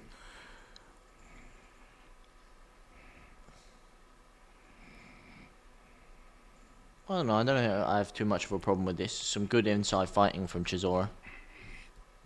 1.3k in the chat. 1.4k even. So please do smash that like button. Thank you very much for being here. And this fight could go either way now. It looked one-sided in the first, and then it looked one-sided the other way in the second. And a controversial. I'm going to have a look and see if I can find a clip of that. Yeah, I need to try and find that replay somewhere because. Oh, it's a great uppercut from Washington again on the inside. Ooh. Yeah, you're right. This ref ain't doing nothing to break it up. He's he's caressing his shoulder, mate. Probably scared of Chisora.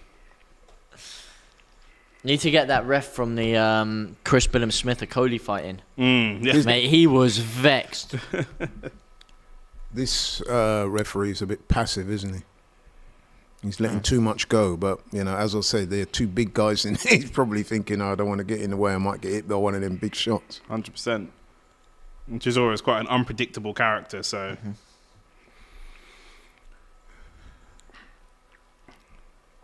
Derek is starting those attacks from too far out. He's already starting to slow down in the third round. It's funny, Derek Chisora does everything that you're coached not to do as a fighter, but it works so well for him. Well, it's not working that well at the moment, I've got to say. Define work so well for him. Well, it's worked very well for him throughout his career. He looked like he got staggered there. He made a whole career out of... Did you see that? Yeah, he looked like he got straight put off right balance. Straight right from... by a punch. Washington. Yep, Washington's just starting to figure out... I think the pacing and the movement. He's starting to figure out that, he's ducking down. And I think what I've sensed from Washington as well is that he's starting to get more confident because he's probably thought Derek's not really hitting me with end of the too third much round. Power. I'll give that round to Washington as well. So would I, yeah. I agree. So I've got it to Washington 2-1 up at the moment, but still early days. Yeah, Tatted Ginger 88 said the ref keeps letting Washington get away with so much grabbing. I agree. They are both doing it, but Washington especially. No, Chisora's just trying to box him inside, and every single time, as you'd expect, Washington's trying to clinch up to stop him. Chisora is fighting from the inside, but he's trying to launch with power punches. So he's not trying to box and jab. He's launching with power punches, which if he misses, they just kind of fall into a hug, and the ref doesn't get them out quick enough. He leaves them for a little bit long, and then obviously they're getting more and more tired. I mean, we're getting into round 4. I have it 2-1 Washington, and already, like I say, Chisora pace starting to slow down a little bit. And the ref is going to take a look at that cut. No, don't end this on a cut. If they stop it now, they won't go to the cards. No. they'll declare it a technical draw because only 3 rounds have elapsed. If it goes on any further than this, that looks okay for it to carry on. Yeah, but one punch and it's split straight back open. Round 4 now. Let's see if Washington is trying to good open shot up. by Head Washington. movement by Chisora there. He's got caught with a straight right hand. I don't know about... And again. 2 straight right hands he's been caught with. Hey, that was I think you're getting excited over head movement for no reason. when have you ever seen Derek He got Chisora punched in pull the a move face. out like that? He got punched in the face twice. It didn't Derek, work. I've got to say, Derek timing is pretty off in this fight. Yeah, timing and distance. But it always has been. He Well, relies on his power. I think that's an indication of the fact that he shouldn't even really be in the ring, as we all agree, apart from James, who Again, ignoring what I said. I said if I was his coach, I would probably tell him to, you've made enough money to stop. But it's only one fight though. Huh? It's only one fight. It's not. He's taken severe punishment over a plethora of fights. Oh! It's a great... Starting to put some combinations together now, Washington. 2 or 3 punch combinations, not loads, but... Derek's Derek's taking it footwork, on him this round. he looks, No, his balance looks off. Washington is winning this round, 100%. Do you have Chisora winning this round? So far, yeah. You're No, crazy. you're crazy, man. Absolutely I have crazy. it 2-1 to Washington. You but must this round, have cracked your stepping head on the gas. somewhere. You shouldn't just judge a round by somebody coming forward. He's got to land effective punches. I and think he's Derek's not landed a landed more a single effective effective punch in this round. Do you know No, that? that's So incorrect. far. No, seriously, he hasn't. He's landed a few jabs, but he's been caught by right hands. And they got caught again by an uppercut little there. Short uppercut, 100%. Derek- Washington's doing really, really well. Derek just is wearing his throwing man down. more, but they're not really... Now, do not good jab. shoot me for Oh, this. again and again! Do not shoot me for this comparison. But it reminded me of Errol Spence and winning the according first to round. James... Look at this. Yeah, he's in big problems. It was like Errol Spence winning the first round just to get pammed, and that's exactly what Chisora has No, done that's here. different, mate. Chisora's still causing him problems. No, I don't think No, he is. after that first round from he Errol landed Spence, over and right. No, but listen, I should just say that there is a big difference between somebody just throwing his hands out there, working hard, and the other guy popping you with clean, effective punches. And that's a difference in this round. Yes, Derek is Washington's in very, very coming good shape. How old forward is he? and 41? throwing. No, but that's a harsh comparison with Errol Spence. Derek Chisora is still landing. He's still throwing big shots. Errol Spence couldn't land a paper aeroplane on Heathrow Airport, mate. Look at this. He's making it dirty, man.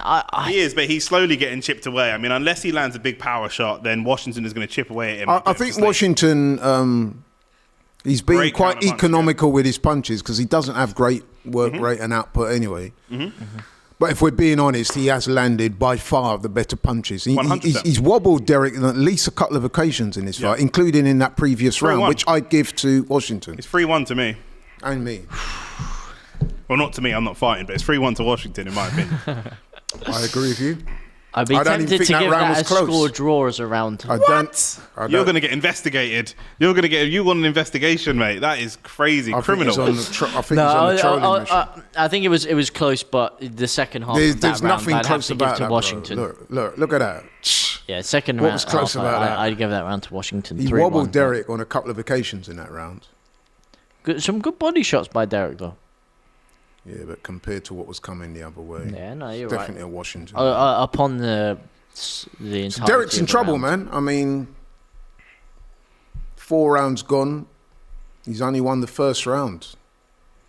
Yeah. And he's looking a bit concerned, as well he might do. He's cut. He's lost 3 rounds on the bounce. It's not looking good for War Chisora. Let's see what he can do in this round. It won't be for the want of trying. That, we know that. Oh, no. You know, he's got the old Barbie shorts on, man, but he's got to step it up. The power of Barbie. I've not seen that film. What's the hype about? What's I'm it not about? I haven't watched it either. It's not something that I think I'd ever be dragged into. What I would say is that I went to the cinema the other day. I've stopped there because they've got a Starbucks in there. Actually, I shouldn't be advertising. Are you talking about Corporations. Cineworld? Yeah, I went there to get a coffee and the place was packed out. But there was 2 films on that night. Yeah, Oppenheimer. Oppenheimer and and Oppenheimer. Barbie, yeah. Have you seen it yet? No, I heard it's a very good film. Amazing. It's 3 hours, yeah. And usually, if I sat in the cinema for 3 hours to watch a film, I I would didn't be think kind you'd of have the bored. attention span to do No, that. but I mean, I could have literally stayed there for 4 or 5 hours and Wow, watched it. must be good then. Oh, phenomenal.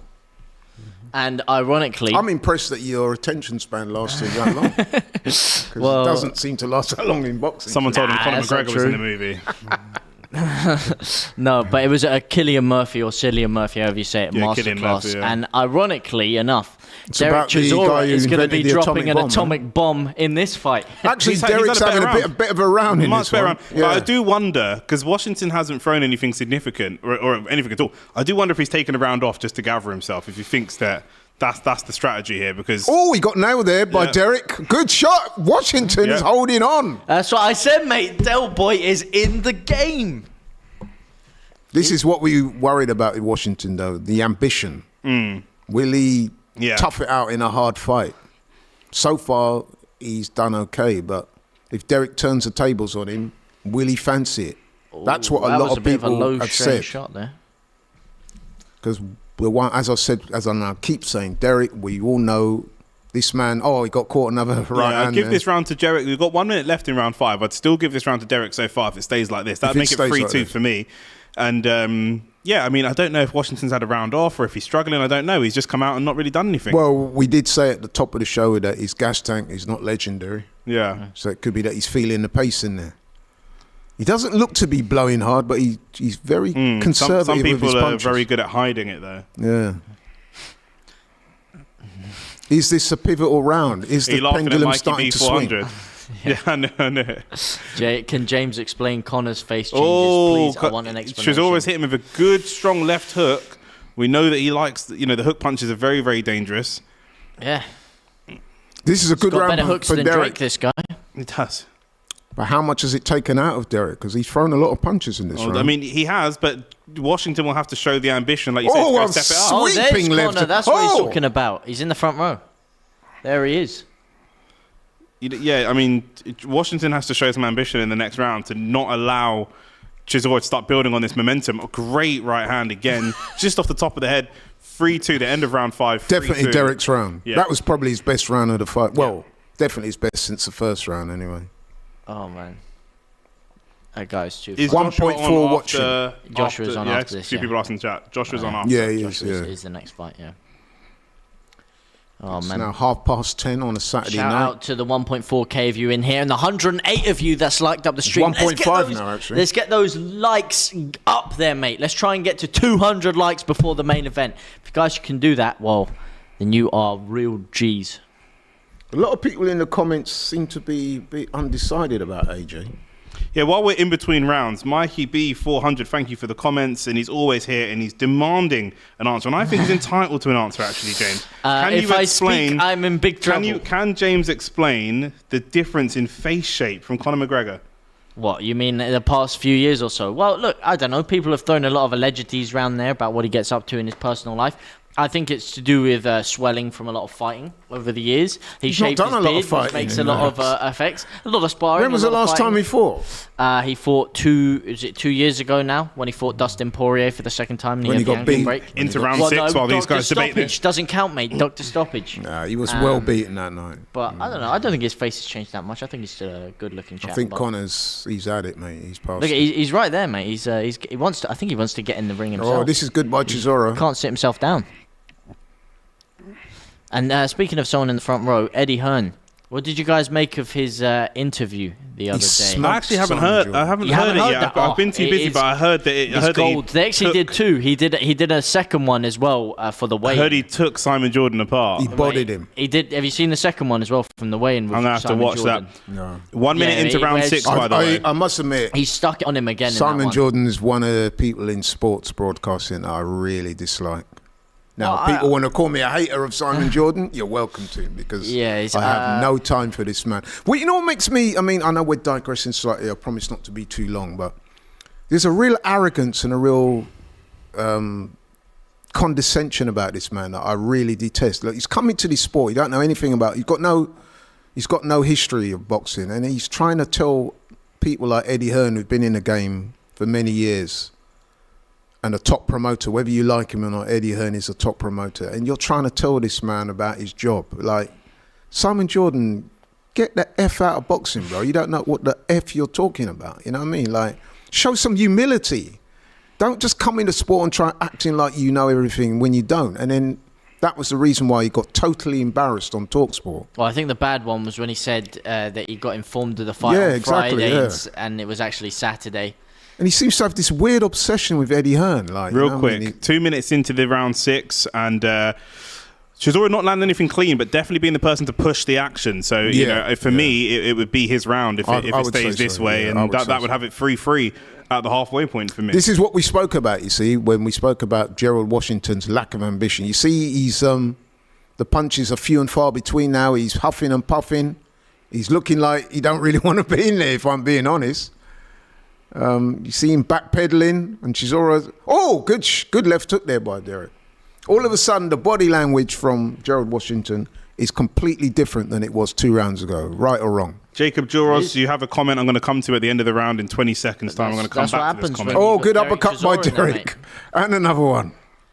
Hey, you see, you guys are counting Derek Chisora out of this by round 3-4. Well, he lost 3 rounds on the spin. Yeah. And then, you know, he's found a second win. You see what Derek Chisora is like? He's like, when you slow your car down and you're in about 4th gear, but you're still at about 20 miles an hour, so you can start accelerating again. But it starts accelerating extremely slowly. But give it a few minutes, and boy, that thing is purring into 50, 60, 70. And that's exactly what Chisora is like. Sorry, it was James Sutherland whose comment I want to read out. He said, put your money in on AJ on points, because even if Helenius wins, AJ will quote-unquote win. And now we've had the It won't go to points. But presuming that it does, because we've had the same energy when we've covered fights across the seas, so let's keep the same energy here. Yeah. Does Helenius get a decision if he can get to points, even if he does outpoint AJ? Or is it... No, I don't think so, if I'm being strictly honest. Not with that Wilder fight looming on the horizon, the amount of money involved in that. This is an AJ promotion as well. There's no way Helenius, unless he sweeps the cards, 3-4 knockdowns, wins every round, then nah. But also, I don't think that this fight is going points. No. Helenius doesn't do points, neither does AJ really, so... No. Well, AJ has done points before. The Andrew Ruiz fight, the second one, he cleaned out on points. But if Helenius somehow is up on the cards points-wise, I will be baffled. At what point in the fight? I would pay you 50 quid if Helenius won on points. I think there's about as much. Oh, good shot by Derek there. Derek Chisora's come out round 7. We didn't say, what did you guys have scored for that round? Who did you have? I said 3-3. I have it 3-3, yeah. Derek Chisora's come out round 7, very, very aggressive. No signs of slowing down. Whereas with Washington, he's just backpedaling. The punches are few and far between, and his body language is not good, I have to say. And this is the thing that a lot of people said. This is why when his name has been touted to fight AJ, a lot of people said, no way in hell do they want to see Washington with AJ, because he wouldn't give off his best. And we're seeing it now. Look at him. Look at the body language. He don't want to be in there. He literally... I hope I'm not being too harsh, but can you see what I'm seeing, Nick? You're looking at a man who doesn't fancy it anymore. For Gerald Washington? Yeah. I wouldn't say that. I think because he's tired, it just... Look, he's not throwing a punch, though. I think because he's tired, the style looks languid. The thing is, he won 3 rounds on the bounce.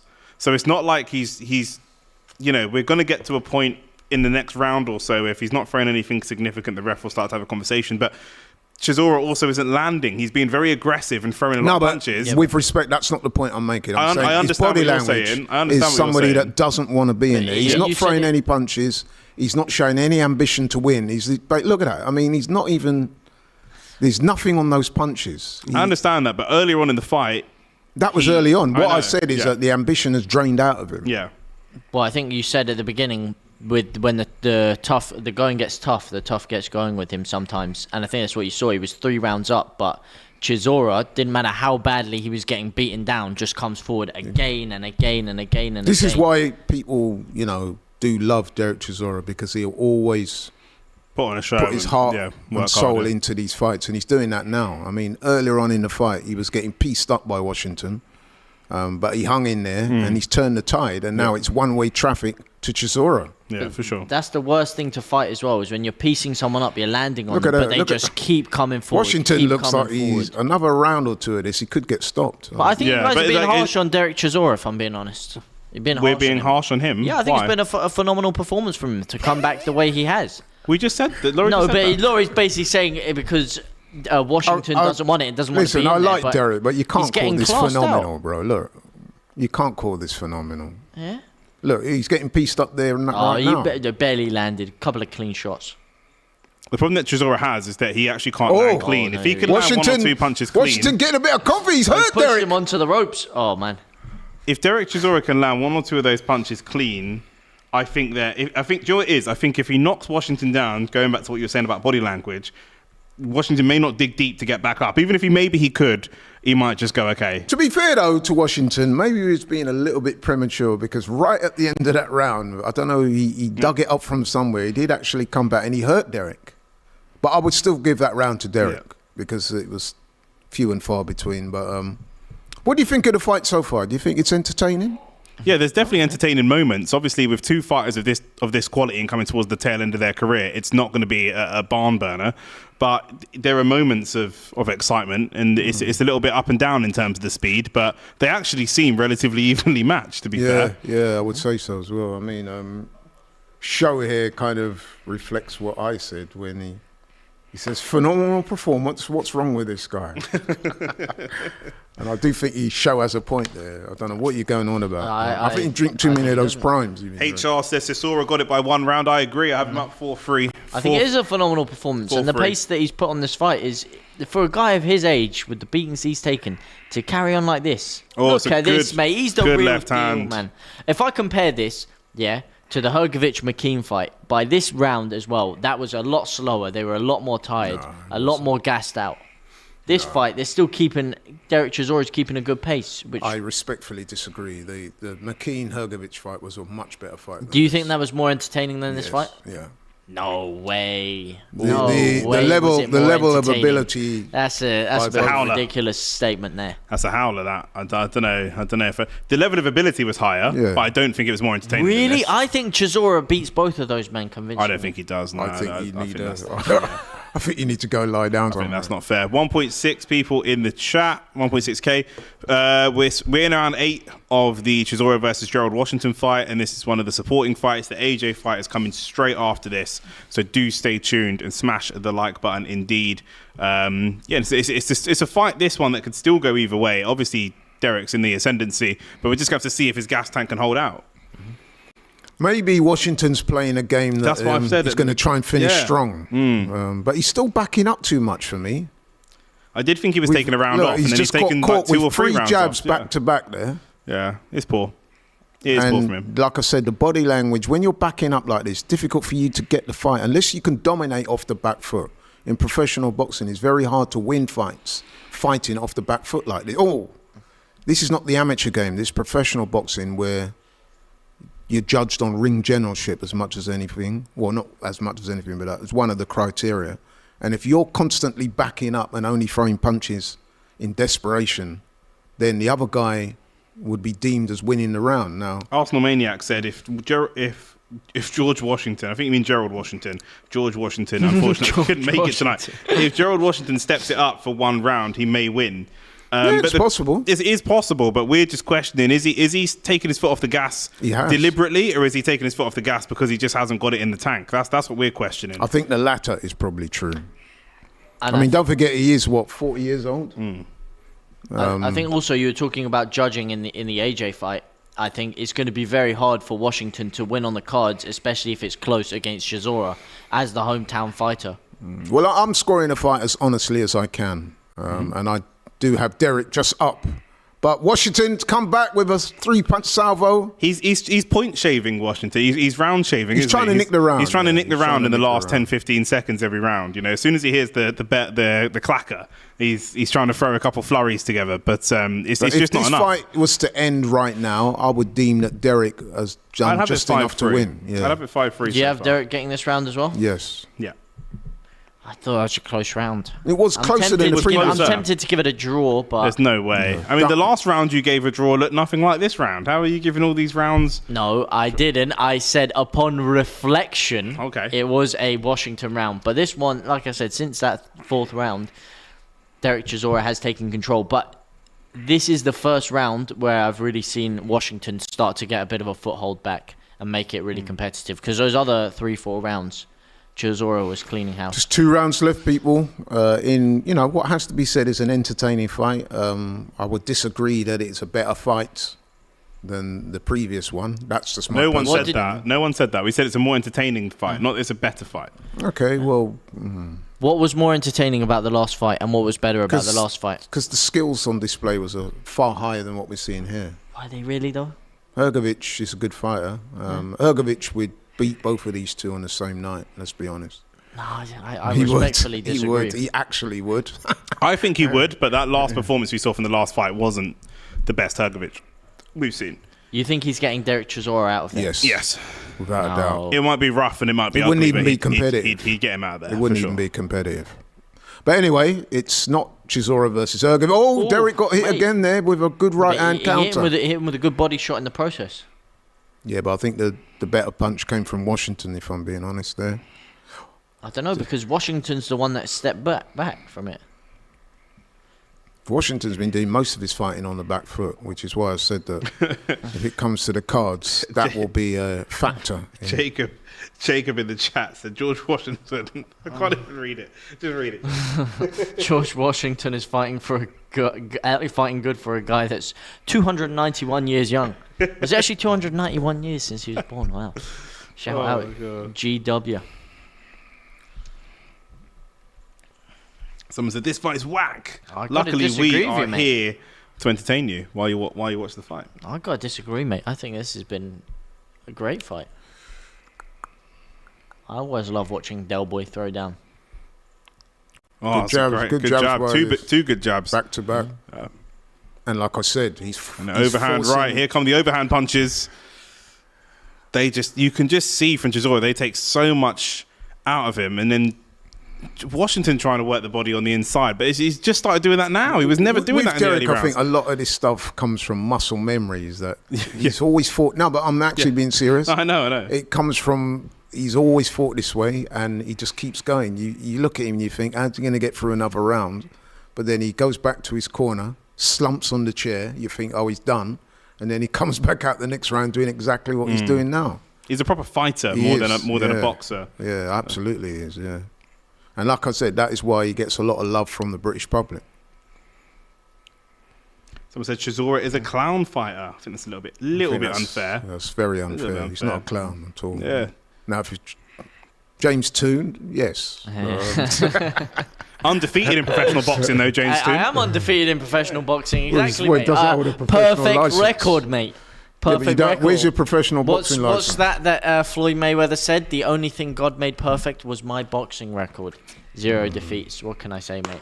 tell Roman you- Reigns from Wish. Wow, I'll tell you what, Floyd Mayweather's legacy is under a bit of threat now from Terence Crawford. Because No, it's not. Oh, I don't know, it's man. I not. don't know. I'm sorry. Floyd Mayweather is the greatest of all time. No, Terence I Crawford. think- I love Washington him, putting but some Oh, combinations good shot by together. Washington. Washington they both have enough stamina in the tank to hurt one another, but not enough stamina to finish it off. I think that Derek won that round just. I think although there just was a as big well. right hand at the end. There wasn't. I mean, Derek had some success with a jab earlier in the round, which why I gave it to him. Plus the fact that he pushed Washington back for the majority of that round. But Yeah. right at the end there, Gerald Washington landed a big right hand that had Derek holding on. So how have you got it now? I mean, are we being a bit kind to Derek on the cards? We keep giving No. him these closer rounds. I give this one 5-4. I give this one Washington. Nah, it's still 6-3. Are you doing that just to No, I'm not make doing it that to do interesting or anything. what? No, I genuinely do. I You genuinely do? think that was Based on what then? Based on the fact that Conor Derek McGregor Chisora sitting ringside. Yeah. Based on the fact that Derek Chisora seems to be slowing down and he seems to be getting caught with a lot more shots. He's been stumbling around a bit more. He looks more hurt to me. Derek looks absolutely shattered. He got clipped with some big shots that Right, round. last round coming up. Don't get me wrong. I'm not And saying Gerald Washington's Washington- convincing beating him, Yeah, but Gerald Washington bouncing around on his feet. To be fair, he's had good legs, Washington. He's been going backwards all night. Final round, the not quite championship round. Derek comes chugging after him, looking to land those overhand bang. lefts and rights that he's famous for. He's been chopping the body big time in this fight, Derek. I reckon I think if Washington's won that last round, as some of you are suggesting, then it could be closer than what me and Nick have got it. Mayweather duck Triple G. Wake up, James. Mayweather didn't duck. He didn't duck Triple G. Didn't duck nobody. He ducked Manny Pacman Pacquiao for many years, Manny but Pacquiao. he ducked Pacquiao. until Pacquiao got cleaned out and then fought him later. But when you're at the top, you can do those kind of Pacquiao things. refused to take the drug testing, which was a big factor in that fight. Allegedly. No, not allegedly. He did. And listen, maybe I should keep quiet about this, but Manny Pacquiao Ducked Amir Khan. Yeah, Mayweather ducked Amir Khan. That is true. That is undisputable fact. Amir Khan is actually the greatest of all time. That is just pure fact. And Breeders Prescott's the greatest of all time. So who would you say is winning this round so far? Derek Chisora. Yeah, he's showing like he wants it a bit more. You see, this is what we talked about, ambition. Like, you would have thought that Washington, you're away from home. It's not saying maybe not a close fight, but he'll be thinking it's a close fight. Yep, great. Let it hang out a little bit, man. Go for it. But he hasn't. He's been conservative. And look at Derek.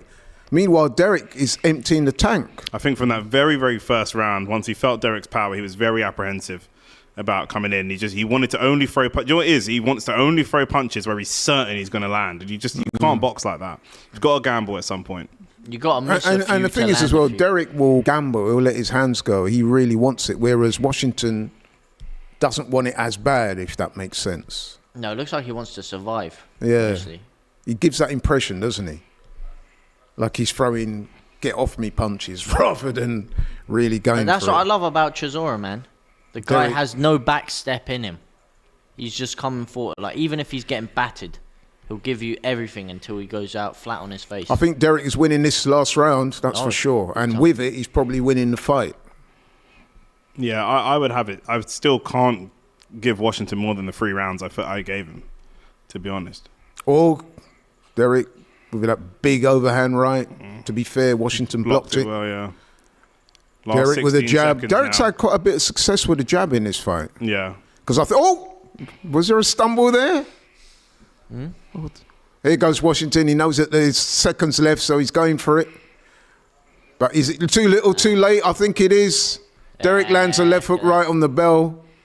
Now, to me, I'm going to say this straight up. I thought Derek won that fight. He did. But if you're Gerald Washington, that was a winnable fight for you, bro. It was. But you never went for it enough. Look at this. Chisora is absolutely gassed out by the final bell.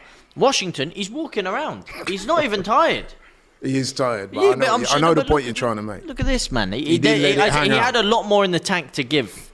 And Well, he should have, you know what, in the James? last round This goes especially back gone for to, I know I've at the risk of repeating myself, but this goes back to what we were saying at the top of the show, at the top of this fight, which is Gerald Washington, unfortunately, does not show sufficient ambition in fights. Because let's make no mistake, this was a winnable fight for him. He hurt Derek a few times in this fight. He had a good start, but he never went for it. He didn't. Whereas Derek, he was consistent insofar as he was trying to win at all times, and it showed. Not only that, though, performances like that are why Derek continues to get booked. You know, even though he probably, you can say he shouldn't be fighting, and I'm in agreement. He definitely shouldn't be fighting. He shouldn't be fighting, but this is why he will continue to get paydays and get put on people's undercards. Yeah, he'll be back in a few months' time. Yeah, he keeps putting on shows. As he should. Maybe he'll fight Errol Spence. Right, got a super chat here from Christian. He says, where to watch it live? The Zone. The Zone. Or Indeed. DR Sports. O2 Arena Greenwich. Yeah. You can watch it on The Zone and then put the commentary on us, which, the best of both worlds. Yeah. Then you get to listen to experts and watch the fight at the same time. Exactly. So, And Derek fought with that, let's face it, quite a bad cut over his right eye. Yeah.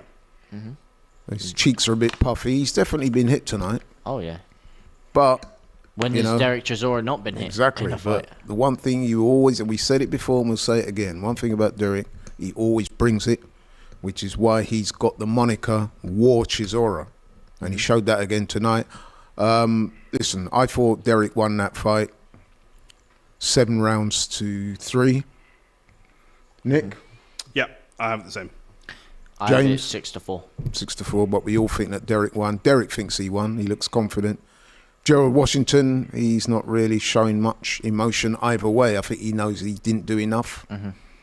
And I'm expecting Derek to get the decision, which we'll hear any second Arsenal now. Maniac has it 6-4 or 5-5. 5-5. No, What 5 rounds did you give to 6'4", I can see. Right, here comes the 5'5", decision. I'm not sure. You can tell by his body language, he knows he's lost. Gerald Washington showing no emotion. I think he knows he's lost. Yeah.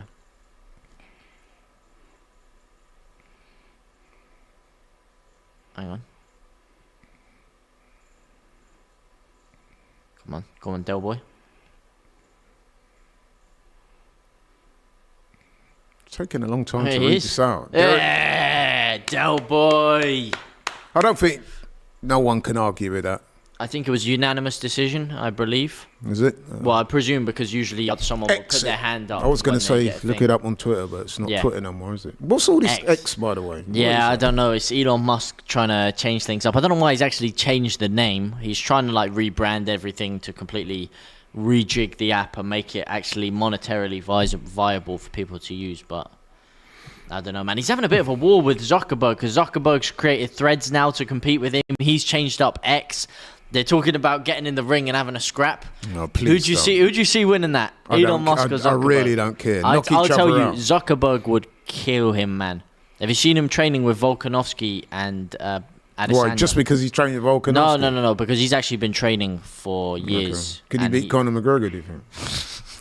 Scorecards: 98-93, 97-94, and 96-94. So unanimous decision. Yeah. Closer than I thought on two of the cards because I've had it wider than 96, that. 94, But yeah. at the end of the day, the right man won.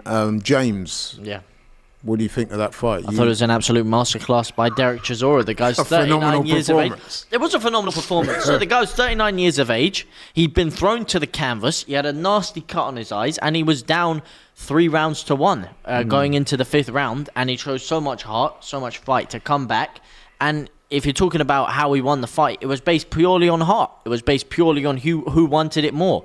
Was he slick? Was he technical? Was he outboxing him? Not really. He was just the only one that showed the desire. As you said, Washington, for about half the fight, the back end of the fight, he was just dancing around. It was like he was trying to survive. No, you know what?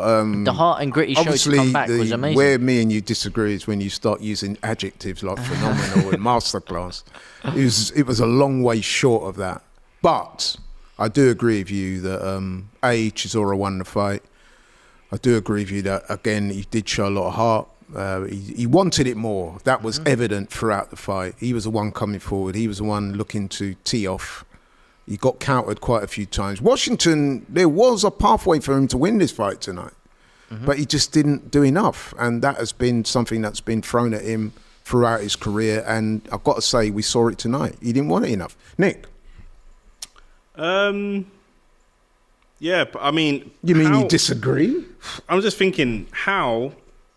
This fight, I agree with James that it was more exciting than the Hergovic fight. But how on earth does this manage to get a higher billing than the Hergovic I fight? thought I explained Easily. why, which is because Derek Chisora is seen as a bit of a fan's favourite by the crowd. So, Right, fair enough. And he's a big whereas name. the other two guys, to a lot of the people in the crowd, will be Yeah, fair relatively enough. unknown. Let's be honest, only real boxing heads like us are really going to know about Dempsey McKean, especially, Yeah. and Philip Hergovic. Yeah, understood. So- But yeah, I mean, I think Chisora did what he does. He fought well, Wins fights. worked hard. He doesn't always win fights, but he worked hard. A little bit scrappy. The Would you say technical it was a side isn't there. masterclass? Absolutely not a boxing masterclass. No, I really Was wouldn't. it a phenomenal performance? No. Definitely not. Definitely not. Yeah. Wow. It was two guys that are 40. It was like watching Robbie and Laurie have a tear up. It was, but no, it was. Listen, it was good. It was good quality boxing for what it was.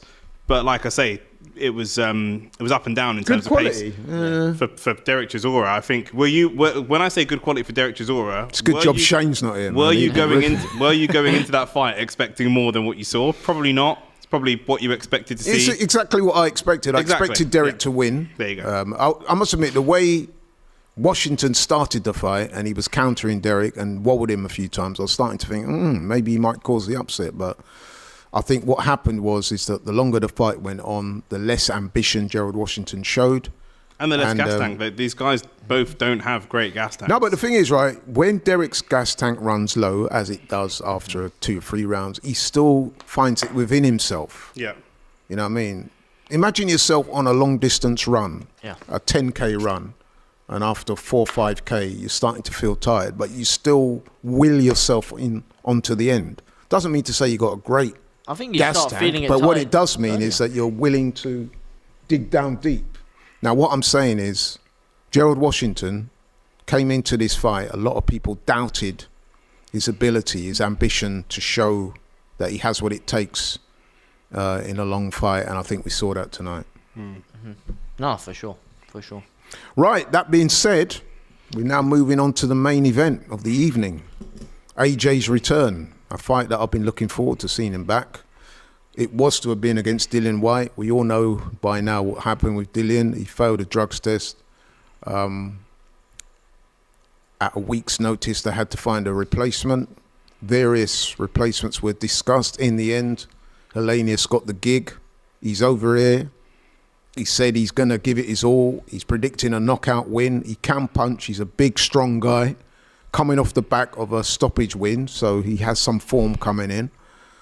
James, how do you assess Helenius? Is he capable of pulling the upset here? Absolutely not a snowball's chance in hell he even gets around in this fight. As What? I said, Around? No, he's not. Of course, he's not going to get around. If he gets around against Anthony Joshua, One round? No, never. Wow. I don't see this fight going past 4 rounds. I think Anthony Joshua. Oh, gets sorry, him I thought out you meant that. he won't get around. As No, in, that's what he does mean, though. He means No, both. I mean he won't win a round. Yeah, that's what he's saying. He won't. No, win. no, but No, he when you meant- said he thought I around, meant I he said thought he you won't meant get he's going to past knock the him round. out in a round. Oh, got you. yeah. No. No, I don't think if he even gets around, I think that's a bad look for Anthony Joshua. But like I said, it's bad. If he knocks him out early, well, Helenius was there for the taking. If he does go longer, and then, well, he can't get Helenius out there. So it's a tough position for Anthony Joshua to be in, but he should be cleaning him out. And it should be good for Anthony Joshua to get a knockout on his resume because, as we spoke about before, that's what his career really has been built on. It's been being a devastating fighter.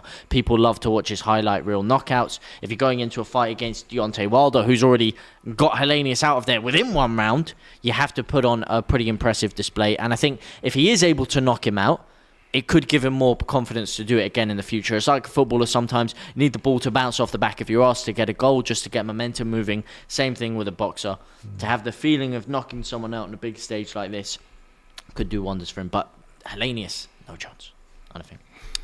There you have it. James is unequivocally clear. He gives Helenius no chance. He says he won't even win a round. Nick, the voice of reason, what's your views on this fight coming up? I think AJ has to not worry about what Deontay Wilder did and just focus on himself, his own performance, box sensibly, box shrewdly. The opportunity for power punches and knockout punches will come if he's just boxing and moving. The opportunities will happen, and then he's just got to show that killer instinct. I've been very critical of AJ for the last 3 to 6 months. You can say that again. Watching him here, I do think that there's You're an been AJ hater. mental frailty. People in chat are like, oh, you guys love AJ and all this kind of stuff. Listen, I've been the biggest advocate of, or the biggest... Listen, I only like AJ because he's black, okay? There you go, I've said it. He was joking, by the way. No, I'm not. Okay, fair enough. But yeah, I've been hypercritical of AJ for the last 6 months. I don't think that the killer instinct is there. A lot of people are in agreement with me, and if I'm wrong, then obviously then I'm wrong. But when he hurts Helenius, when he lands a power punch, is he going to go and have that killer instinct? That's what we need to see. Against Franklin, who is, you'd have to say, lower tiered than Helenius, less experience, came into the fight game at a later age and all the rest of it. Doesn't have the resume that Helenius has. AJ wasn't able to get a knockout against him. So going into this fight, I know styles make fights, but... To be fair to AJ with that Franklin fight... Okay, so before Franklin fought Dillian, he was unbeaten, yeah? Against who? Before Franklin fought Dillian. You must say against what level of... No, but he was unbeaten, so Okay. he was a prospect, yeah? Okay. You could say he's not highly talented, who's unbeaten, but he was unbeaten. He had about 20-odd fights. He'd won them all. He looked good. He come over here, he fought Dillian. Not too many people knew much about him. Now, I personally thought he beat Dillian that night. I'm not alone in saying so. Mm-hmm. He should have got the decision. He didn't, so he went down as a loss. But Yeah. then he fought AJ, and because AJ didn't get rid of him within 4, 5, 6 rounds, everybody was clowning on AJ and saying it was crap performance. He's Not because got he it didn't get rid of anymore. him. He was struggling to break this guy down. Okay, yeah, but since then as well, Franklin's had another fight which he's won. The point I'm trying to make is Franklin's better than people give AJ credit. Definitely, Yeah, he's a lot better. And let's be honest as well, AJ won pretty much all the rounds in that fight. Yes, he did. I don't think he lost a round. Whereas with Dillian, I thought Dillian was lucky to get the decision. At most, Dillian, in my view, was worthy of a draw. But I remember watching that fight from a hospital bed. I had a brief hospital stay at that time, and I remember watching it. I was scoring it, and I like Dillian, especially at that time. I was a fan of Dillian, but to me, I've got to be fair, I thought Franklin won the fight. Anyway, I say that to say this. Franklin is not a mug, and people just expected AJ to roll him over. And yes, when they fought, you are right, AJ did lack a bit of killer instinct. He did not show the aggressiveness that we're used to seeing from him. But a win is a win at this level, and that should not be frowned upon. Coming into this fight, AJ needs a decent performance. We all know the Wilder fight's on the horizon. We're expecting that fight to happen sometime in January of early next year. He needs a win today. He needs to look good. But at the end of the day, he needs to win. I think sometimes with boxers, we have to remember that stars make fights. So just because you beat James doesn't mean to say I go in and beat James easier than you did. It makes you a better fighter than me, if you see what I mean. Yeah. Clearly a hypothetical statement there. So we both knock out James. Yeah? Oh, right, yeah. You do it in 5 rounds, and if I don't do it in 5, people are going to say you're a better fighter. Yeah. Boxing doesn't quite work and also, that way. AJ has historically struggled with people of Franklin's dimensions. And again, right. I am hypercritical of AJ, so don't go thinking I'm just a big AJ fan. No, you're a hater. He's struggled. Yeah, that's fine. I'm an you AJ. don't like him because he's black. I'm an AJ hater. Yeah, that's true. That's true. Yeah, I don't like him because he's black, and specifically because he's from Africa. But no, he struggles with people that are shorter than him. I think actually Helenius, we're more likely to see a knockout because he is. He's tailor-made, isn't he? Helenius, tall, very open, high guard. He's got a lot of range, lot of space to hit. AJ likes to hit those types of fighters. That's what he likes. And James is giggling and getting giddy because KSI is on the screen. I don't know how he's able to contain his excitement. We've got Conor McGregor and KSI. He's not able to contain his excitement. Anthony Joshua and KSI in the same building. It doesn't get any bigger than this, mate. Imagine if Katie Taylor rocks up. What are you going to do then? Wow, tell me about it. I hate to tell me about it. Well, actually, Ebony Bridges is in the crowd as well. So really? Yeah, she's next to AJ. But mind you, Ebony Bridges, she gets everywhere these days, doesn't she? Yeah, tell me about it. She'll probably be on this card as well. Was she at the Leeds game today? One that they lost. Not. Even I wouldn't have gone to Birmingham for that absolute shit show. But that's a different story. This, however, is not going to be a shit show because KSI, I want to hear his promo right now, is going to clean out Tommy Fury. He's going to flatline him. What a card, by the way.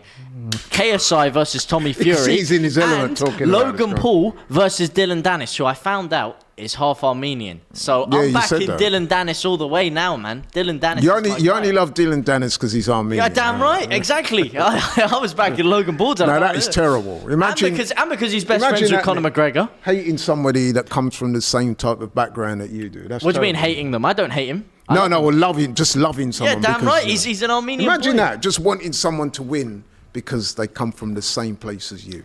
Hey, terrible, isn't it? But anyway, to go back to this fight tonight, AJ, you know what I'm looking forward to tonight is AJ putting on a good performance, but I want to see how he looks under his tutelage of his new trainer. So he's been with Derek James. This will be the second fight. The first fight, we'll give him a pass. It was their first fight together. AJ won, as we said, but he didn't look overly convincing. The second fight now, he's had a full training camp with Derek James. We're hearing, well, at least Eddie Hearn tells us that he's never seen AJ look better, look sharper, all the rest of it. So there's a little bit of pressure on AJ to look good tonight, as well as win. There is, and that's the part of his game that he needs to work on. He needs to try and do everything he can. I think he needs to... Sorry to interrupt, as Mad Max says, Derek James needs a win too, because of course, Derek James was the trainer in the corner of Errol Spence, who lost so comprehensively last week. So you're absolutely right. He does need a win tonight. 100%. Yeah, and like I say, it's the mental side of AJ that's the struggle. Physically, he's strong. Boxing-wise, he's not the best, but he's not terrible. He's got some decent fundamentals, but it is the feeling pressure.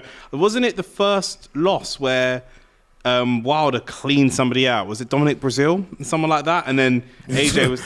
Well, he Wilder cleans most people out, I know. But then if your name's not Tyson Fury. Then AJ was out there and he was like, right, that's it. I want to make a statement. And then he went out and got overzealous and ended up losing. So, although, to be fair to AJ, he did clean out Dominic Brazil as well. before then. Yeah, and no, everyone absolutely. said he was a bum and a journeyman, but when Wilder does it, And also, a lot of people that AJ's cleared out, I don't think he's got a lot of credit for. Or a lot of respect. I'll tell you what, resume sorry to interrupt, is very but good. this guy here, he knows his stuff, Isu, at Badmanting. He says, the only one with boxing knowledge is Robbie's cousin in the central chair. Oh, of course you're going to say he knows his stuff with a comment now, like there's that. a man who knows what he's talking about. What a cherry-picked The only comment, thing he's mate. got wrong is that I'm not Robbie's cousin, I'm his older brother. But there you go. And the only thing you've also got wrong is that he's the biggest fence sitter known to mankind. How am I a fence That's why he sitter? comes out looking Where'd you good. get that from? Where'd I get that from, Most mate? people would say exactly the You got opposite. splinters up your crack. You sit on the fence so much, mate. You know what? People who know How me would you know would that? laugh at that. Don't try and... We're not going to go down that route. This is a family show. What are you talking about, Nick, man? It's a family show. We're waiting for the main fight to start.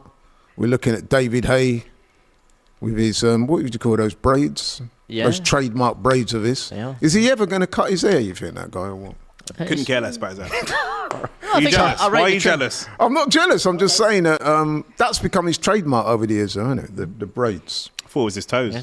Oh, shouting Oh, on no, those that's, like that. that's a bit of a dig, man. Yeah. At a former cruiserweight and heavyweight world champion. How can you disrespect the man? No, it was pretty embarrassing to come out after the after might the have been fight legit. and say that I was It's your toe, mate. No, It's but if your he toe. broke his toe, that would restrict his movement. That's what he was trying to say. I think, you know what it is, right? Where he went wrong is when he got up on the table and took his socks and shoes off and said, look at my toe. That was a bit corny. Yeah, but what? 90%. If he'd have just said, look, I broke my foot, and that limited my mobility, people would have said, yeah, you're making excuses. But 90% of fighters go into a fight not fit. I mean, you talk about Conor McGregor. He beat Max Holloway with a torn ACL. These kind of things happen. Have you ever noticed with this guy? He always works it back to Conor McGregor. You could be talking about 100%. Either Conor McGregor, No, I said that because it was funny. You could be talking about chess. I knew you. and you will find a way of working it back to. But anyway, it looks like the fighters are about to make their ring walks. We've got 2.3k in the chat, so smash the like button for those people just joining. Derek Chisora completely shut out Gerald Washington or George Washington. No, he didn't or some completely people. shut out. But not completely shut out, but unanimous decision. You've got to get it right on this show. He- We don't Apologies. countenance people making mistakes like that. One could potentially say it was absolutely one-sided. One could say it was phenomenal. Yeah. Or a masterclass. I would 100% agree with whoever You said would, it's a masterclass. but I don't think many people would agree with that, to be honest. Yeah, we're just getting ready now for the announcements for the main event, Anthony Joshua versus Robert Helenius. And people in the chat are pretty reasonably torn. Really? It's pretty torn, yeah. What do you mean by torn, though? Like, Some people calling that AJ's going to win and spark him out easy. Some people saying that Helenius is going to be AJ. really? Wow. I think a lot of people are saying they hope it, and a lot of people are joking, saying that he's going to get cleaned out. You never know. I don't think there is a sane-thinking man on this planet that thinks He AJ's looks gonna confident, lose the Nordic Nightmare, big I lad. thought that was Mate, what Tyson do you Fury mean? for a minute, but never mind. He's loving life. He's got a massive payday at the end of his career, and he's fighting that's true. on a huge stage. I'd be happy if I was him, no matter what happens. And credit to him for taking it on short notice. Yeah, you got to give him credit. It's safe to show, isn't it? Yeah, Safe but to when show. it is easier to take a fight like AJ on short notice than someone else, because when a big opportunity like that comes calling, it's hard to turn it down. No, you do make a good point there. You did save the show. Are we doing predictions with the guys coming out? Of course we are. Let's start with yourself, seeing as you mentioned it. AJ, 28 fights, 25 wins, 22 by KOs, 3 losses. Andy Ruiz, KO loss.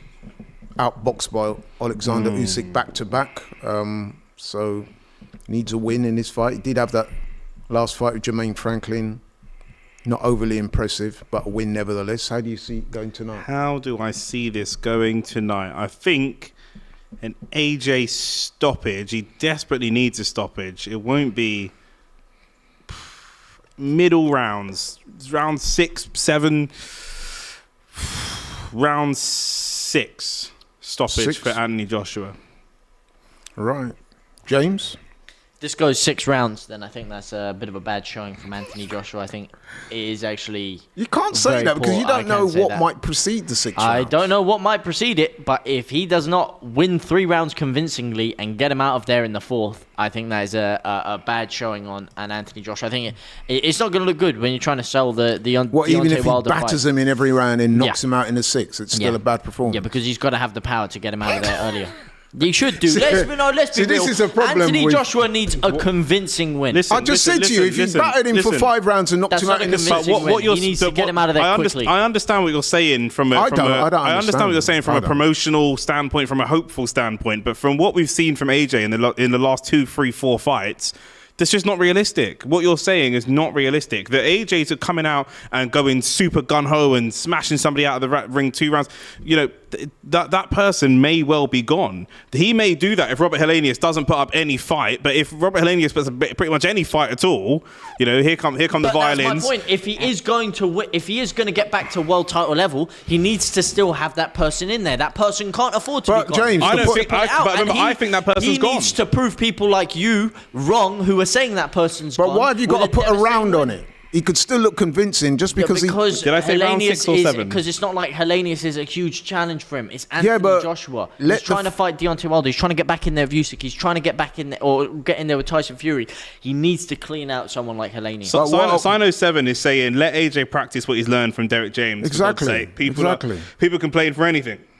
That's the point I'm trying to make. You have to consider what precedes the stoppage win, if indeed he does get the stoppage. You can't just say, "Oh, went 6 rounds, so he's rubbish." No, you have to see what he does in the time allotted. So, and you can't compare him to Wilder. I know you're not necessarily, but like where Wilder beat Helenius in the first round. Helenius has shown that he can beat Wilder. I'm saying Helenius has been chinned. I'm talking about him specifically, who has been wiped out by Deontay Wilder. He's someone that can easily be knocked out. He's not a. He's not a Derek Chisora who's going to just tank shots for 6 or 7 rounds. He's someone who has a chin that is easily found. Well, not easily found, but easily can be found by Anthony Joshua, should I say?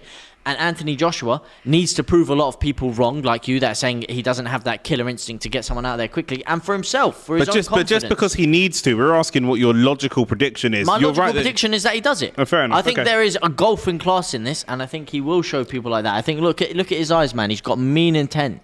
He's not laughing around. He's not smiling. Well, he certainly showed mean intent at the weigh-in. Exactly. That's what I mean. He's starting to get that. But you know, we've seen people show mean intent at weigh-ins before and come a cropper. Exactly. Listen, get your prediction in the chat. 3K people in the chat. Thank you everybody that's here. 3.1. 3.1K people in the chat.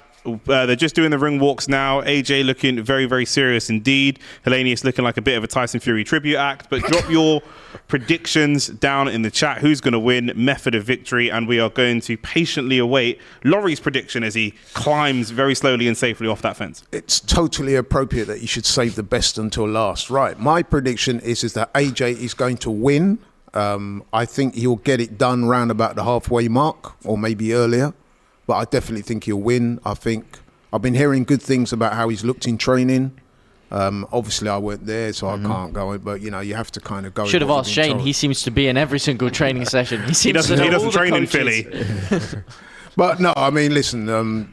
Word on the street is that he's looked very good in training. He's very fit. He looked good on the scales, and his body language looked good. He always does look good, though. Yeah, but his body language coming into this fight looks good. He looks nice and relaxed. That's a sign that a person knows that he's putting the work. Can I get a more specific round though? You said middle of the fight, quick. Maybe earlier. I want a specific before you got. No, but you see, I don't do things like that. No, we need a prediction. Give me a prediction. I just told you. I said you'd get it done before you'll get it done by the halfway mark. Okay, so what round? No, but when by halfway mark? Come on, Mr. Fence Sitter. Break up into third. Get off the fence. 2 minutes 13 seconds of the 6th round. I'm gonna throw my phone at you. Just give us a round. Come on. Because you could be crazy for saying round 4. There's no money on it. I don't like to do stuff like this. Come on. Okay, well, while you're pontificating, the violinist is playing the Godfather 6 theme. rounds. That's what I said. So on the 6th round, so you're copying Nick, is what you're saying? Yeah. Classic. I'm not copying Nick. It's my own opinion. But like I said, for me, the point I'm trying to make is, whereas you two are hung up on rounds, I'm not. I'm looking. It's not that I'm not hung up on rounds. We're just doing a prediction. I'm not hung up on rounds. I'm hung up on how he looks. I'm looking to see stuff that he's been working on in the gym. I'm looking to see if his mentality is different. The combinations are different. You know what I mean? I don't want to see the same old AJ. I want to see some things that he's been working on that I can say, you know what? The combination with him and Derek James is working well. So that's what I'm looking for. I think we all feel that AJ is going to win and win well. But that's what I want to see in this fight. It's not so much about rounds for me, it's what he does in those rounds that counts. And what sort of things specifically are you looking for? Because I'll just say really quickly, I'm looking for A, when he hurts Helenius, does he have the killer instinct? And B, from working with Derek James now, I want to see if he does get caught or buzzed, because I know Helenius is not the level of boxer that AJ is, but AJ is very susceptible to power punches, and for me, his chin is... You say that, but who's... No, but when I say susceptible, I mean... No, but you said very susceptible. What do you mean by that? His chin is suspect. When he gets hit with a... Who's dropped him? No, not dropped him, but he gets wobbled. Who's hurt him? He gets wobbled. He's been hurt by Usyk lots wobble of... him? No, not Usyk, but Usyk didn't need to wobble him. Usyk danced around him for 24 months. I'm answering the question. 1 second. I'm answering the question. You just said he's very susceptible. I'm trying to. You said he's got a dodgy chin, and so I'm asking you who has hurt him, who's dropped him. I'm trying to. Ruiz obviously dropped him multiple times, and he's looked hurt against Dillian White. He was hurt against Klitschko. They were a long time ago. Klitschko's a massive puncher. I understand that. Dillian's a good puncher. I'm just talking about what we've seen happen. I didn't say. No, but I think you're overstating the chin thing. No, but Helenius is as big a puncher as some of the people he's fought before. He was wobbled. No, against but you Povetkin. just said he's got a very susceptible chin. He was wobbled against Povetkin. Was he not? No, he wasn't. He wasn't wobbled. He was hurt against Povetkin. No, he wasn't. He definitely was. He definitely was. He was hurt against Parker. He wasn't wobbled anyway. He was hurt against Parker. Who? Parker. Yeah. No, he wasn't. I know what he's talking about, but that was about? No, Parker I know what he's only talking landed about. a shot. People said the rest. See, this is what I'm saying about misconceptions of people. Was he hurt against Carlos Takam? No. You don't think he was hurt in any of these fights? Okay. All right. With Takam, he had a suspect gas tank in that fight. Because what it is, he let a lot of punches go early, and he looked like he was tiring when he got the stoppage. And Carlos Takam was another late replacement. Yeah. So there you go. I've just expunged that myth about the susceptible. I think people are very harsh on his chin just because of the Ruiz thing and the Klitschko. But it's a heavyweight punching. Heavyweight well boxing. said, James. Anyone can get. Where does buzzed. Helenius' power rank in and around the Ruiz and Klitschko? What I would say is Helenius. His strength is that he's got a good right hand, and I'm saying to you, if you're 6'8" at 250 pounds and you're wearing 10-ounce gloves and you land that punch on another man's chin, there's a good chance you're going to hurt him. That's why heavyweight boxing is so popular. But for you to say that AJ has got a suspect dodgy chin, he gets hurt every fight. He doesn't get hurt every fight, but what I'm saying is, but you in the implied past, you didn't let me even finish my point. I did, but you didn't make a point. No, you didn't. What I was saying is, not only is his chin been tested in the past, but his defense has not been very good. And when he gets wobbled, so do you know that Tyson Fury's been on the floor more than AJ? Why are you telling me about? We're not talking about. It's not the Tyson Fury's not. I know, but do you know that? Let me check the title of the video. No, I'm not seeing Tyson Fury's name here. I'm talking about. Helenius can hit at least as hard as punches. If you want to say people are too harsh on his chin, fine. Robert Helenius can hit at least as hard as some of the people that he's lost to in previous fights and been hurt by. So I'm looking for, will AJ have better defense and better recovery skills than he has in the past? That's what I'm looking for. And I'm looking for the mentality side, because he has been mentally weak in recent fights.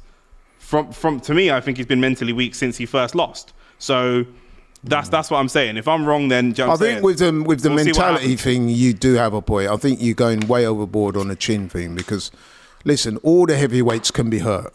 Like I said, we're talking guys that are 6'6" plus. I was more bigging up Helenius' power than just talking about AJ's No, but chin. you said he's got a very susceptible chin. You actually did say that. Yeah. Yeah, and but anyway, we're about to go. Who do you think has a better chin, AJ or Helenius? AJ, definitely. Okay. But we'll find out in a minute, hopefully. They come to the ring. AJ's looking serious. So is, to be fair, the Nordic Nightmare's not backing down. They're standing off against each other in the ring. Let's see it. What do we both go round 6? Yeah. 6 or less for After drawing. You could not 6 or less. You said round 6. You can't skate in that, and then when he gets my round 4 knockout, you're like, I said 6 or less as well. I'm not hung up on rounds the way you and Nick are. I think he's going to win. I just think it's a bit of fun. It doesn't matter. Okay, yeah, but what I'm saying, what I'm looking for is to see... And we're off, by the way. What he's been working on. That is far more important for me. Oh! Helenius straight away getting some jabs in. Helenius, he said, look, AJ, I'm not here to muck around. I'm here to win. I like that. Look at this from that's AJ trying to launch that right hand. You asked Laurie what he wants to see. I'll tell you what I want to see. I want to see more of the AJ of old. I want to see him actually letting his combinations go, because he started off as a great combination boxer. He's barely been letting him go. In that Franklin fight, it's like he would throw 1, 2, 3, and he'd be hesitant. Never to even get a hit. 3, really. Throw 1s and 2s and walk away. Yeah, I agree with you totally. So I want to see him get back to that and show that killer instinct. Let's see it. Looks like he's playing possum almost here, though. Yeah. Definitely Helenius looks taller. Oh, yeah, for sure. He's showing a bit of confidence. He's coming forward. Yeah, he's Mind you, he did the same thing against Wilder and came unstuck.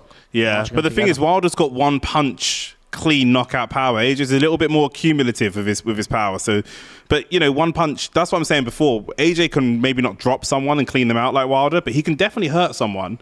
And in the early days, he would hit somebody hard, hurt them, and then go for the killer instinct. Good job by AJ now. Good job, that was.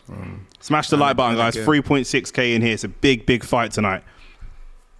Fair play to the Nordic Nightmare. He's actually backed AJ up for so far. AJ throwing power punches pretty early on. Yeah. Hasn't used any jab to try and get the distance. Now we're starting to see some jabs. Not using the jab to get distance. More of a feint than yeah, just goes straight for the power punch. This is not. I actually have Helenius kind of winning this. Oh, absolutely, 100%. This is bad. This is what I meant. If he doesn't put on a clinic early doors, but it's not. No. AJ can easily lose 2-3 rounds and still get the knockout. I mean, he's got to batter him. Nah, he doesn't have to batter him. That's how you lose fights. I'm not sure. I'm not sure about these shorts from Helenius either. These are quite odd. Looks like he's wearing a kilt almost. It's the Viking, isn't it? It's the Viking swag. True, yeah. Viking swag. He's got that Viking riz. If it stays like this, 50 seconds left in the first round. If it stays like this, I definitely think it'll be Helenius' round. Yeah. It's been a charismatic performance from AJ so far. Oh, yeah. AJ just needs to get. He tried to go lean in with a straight right and just got caught on the counter by Helenius. Good job that time. Yeah. A little bit of a back and forth. Starting to grow into the round is AJ, but again, not letting any combinations go. He's just jabbing, stepping off, jabbing. That's all right, though. Just needs to get that distance. Once he's got the distance, then he can go for combinations. Yeah. If he throws the combinations too early, he can get in trouble. But Helenius can't hurt him. Hand speed from him so according far, to Laurie, Helenius can't hurt him. So. I didn't say that. I didn't say that at all. In fact, I said that with 6'8" and him being 250 pounds, then there's a good chance he could hurt him. People asking when we're starting. It's already underway. That's the end of the first round. That's an even round for me. I have that score draw. What? Yeah. I agree with Laurie. It's an even round. Draw. Nothing really happened. Helenius didn't really do much. Helenius came out and threw some punches. Did they land? Probably not. So he landed a couple in the first minute or so, but after that, AJ was the only one landing, even though he was taking the back foot. I don't think Helenius did enough. Who do you guys in the chat think won that round? Come on. Let's be sensible here. I don't think you could. I give it a score draw personally. I don't think. But this is not starting off too well for it. I'm not going to jump to conclusions. I don't think you are. It needs time to warm up into the fight. For sure. But usually I like to see him start quicker. Usually he does start quick. Usually AJ's thing, he starts quick. He's quite explosive. He's got good speed, good hand speed, good footwork.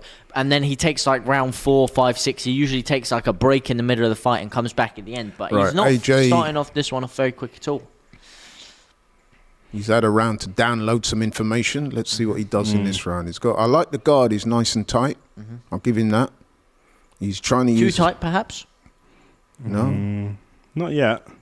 Maybe a bit stiff, a bit rigid. But that's him. That's his body dimensions, isn't it? Again, Helenius, I must admit, already better with the jab. Helenius, 2, 3, 4 jabs. Massive in there. Good job. Good job from AJ. Yeah, and then one to the body as well. The jab to the body is a really good idea. Like really good idea.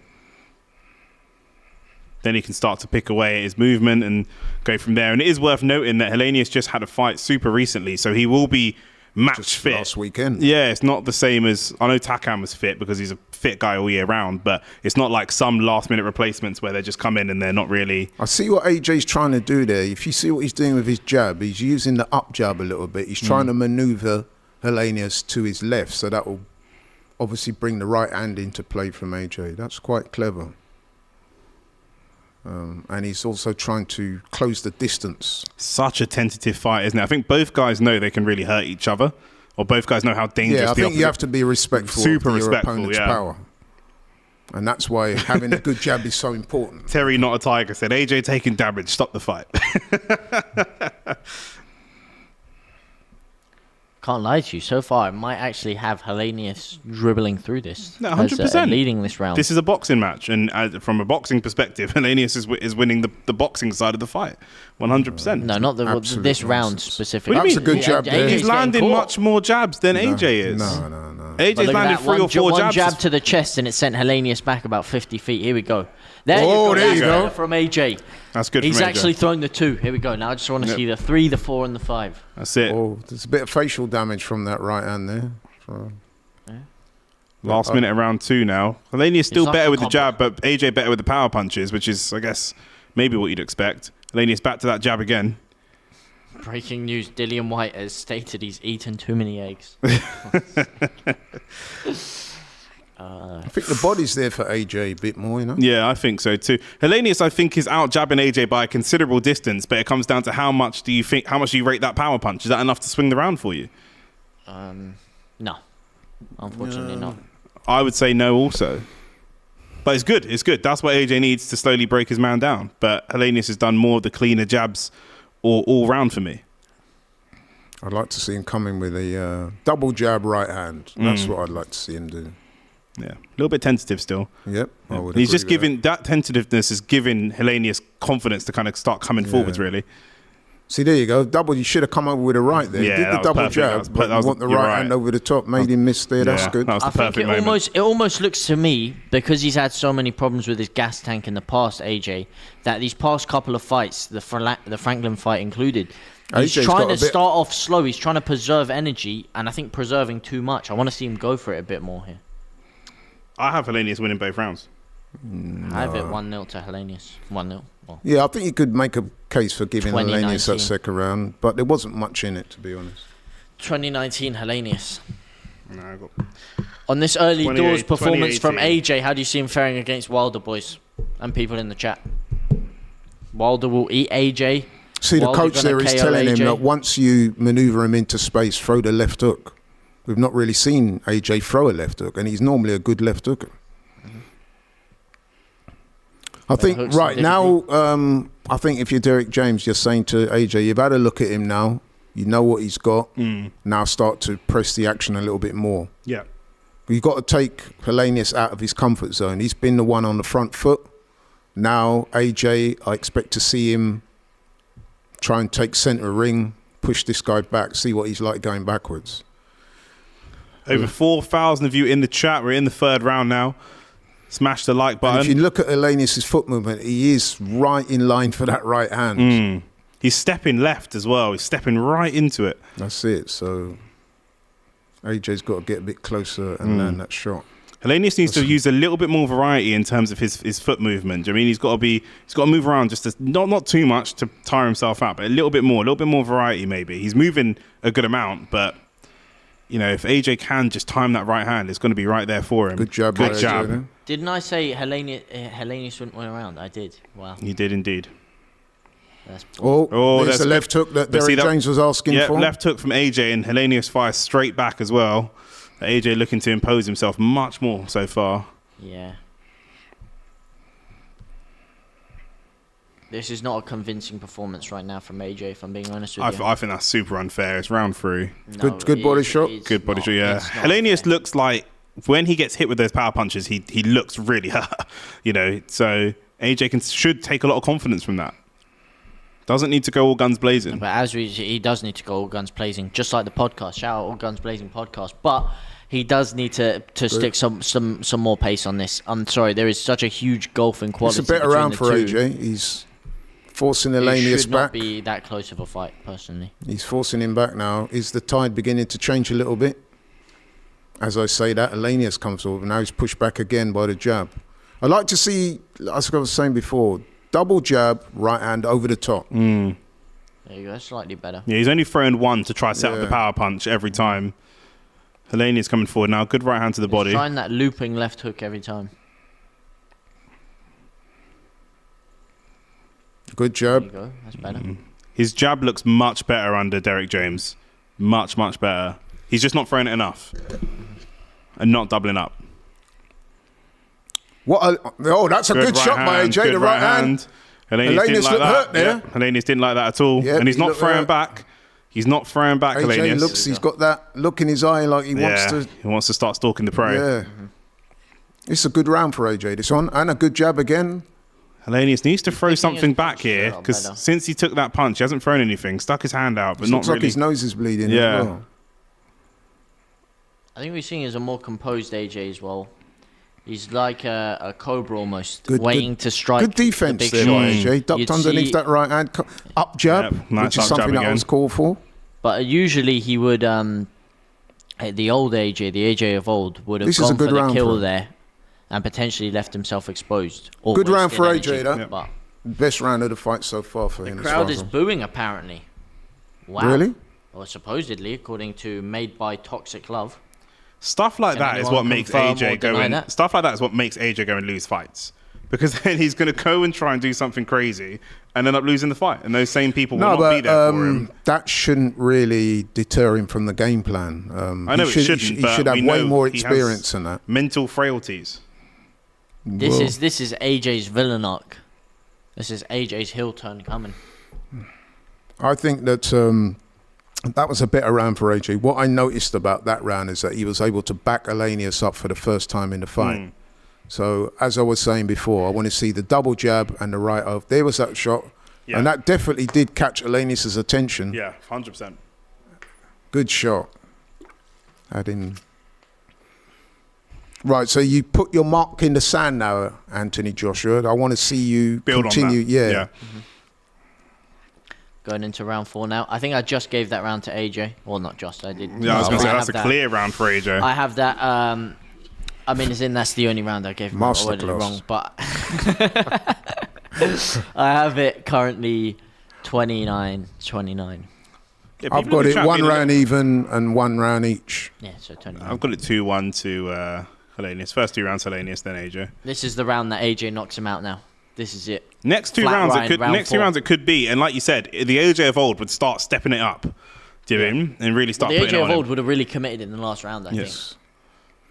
Helenius has got decent boxing skills, though. You know. He is, yeah. We have to remember that he beat David Price in the amateurs twice. He's no. Oh, good Great shot! right hand. And he wobbled him there. Great right hand. Helenius, Big right very hand. quick to hold on. Mate. Yeah. Round 4, destruction. Every word I said about this not being convincing. If AJ gets him out of there this round, I take it back. Helenius has. I know he's doing the fundamentals well, and he had a good early jab early, but he's got to start doing a little bit more to keep AJ away from him. Helenius, Oh, right, I see. because he's just welcoming this at the moment. It's a matter of time before he gets KO'd. He's got to throw something different. Lead left hook by he's, AJ he's not misses. setting it up though. He's trying to. I Throw think the that corner looping were left hook. telling him about the left hook, but he tried it off, just leading. Didn't try it off the jab. Again, not throwing many combinations though. It's like he's trying to reenact Vladimir Klitschko. Not that he's doing a lot of the grabbing, of the jab and grab, but we almost tried to grab him there actually. He's really gone back to his fundamentals over these past few fights. He's got to And keep that. He's got to keep Helenius moving backwards, like that. I want to see him. There's the unleash his double jab. uppercut. Now what we want is the right hand over the top. He's done the first bit all right, Another straight right hand. but there's singles. That was a good body Straight shot. right to the Helenius body, felt that. yep. It's one of his better punches, AJ. Yeah. Because he's quite big and Good can jab. be quite slow, sometimes the hooks aren't the best option. He has to lead into it. But the straight right, we've seen him drop lots of people with that early on. It's a good jab to the body. They call that the stab, where you very quickly just jab the man downstairs. It can take the wind out of his sails a little bit. It's been quite an unactive fight so far, really. Neither men really committing too hard into this. You compare this to the last fight. I Derek think- Chisora had been floored and Oh, that's a good up jab there. probably Up about jab, come 5 times the uppercut. shots landed. But like, in the fight. who was it that said we want to see more combinations? Me. Oh, right, you're right there. We need to see 1, 2, 3s. That's what I'm saying. Yeah, but and the 4 and the 5. Because that's what he built his name on.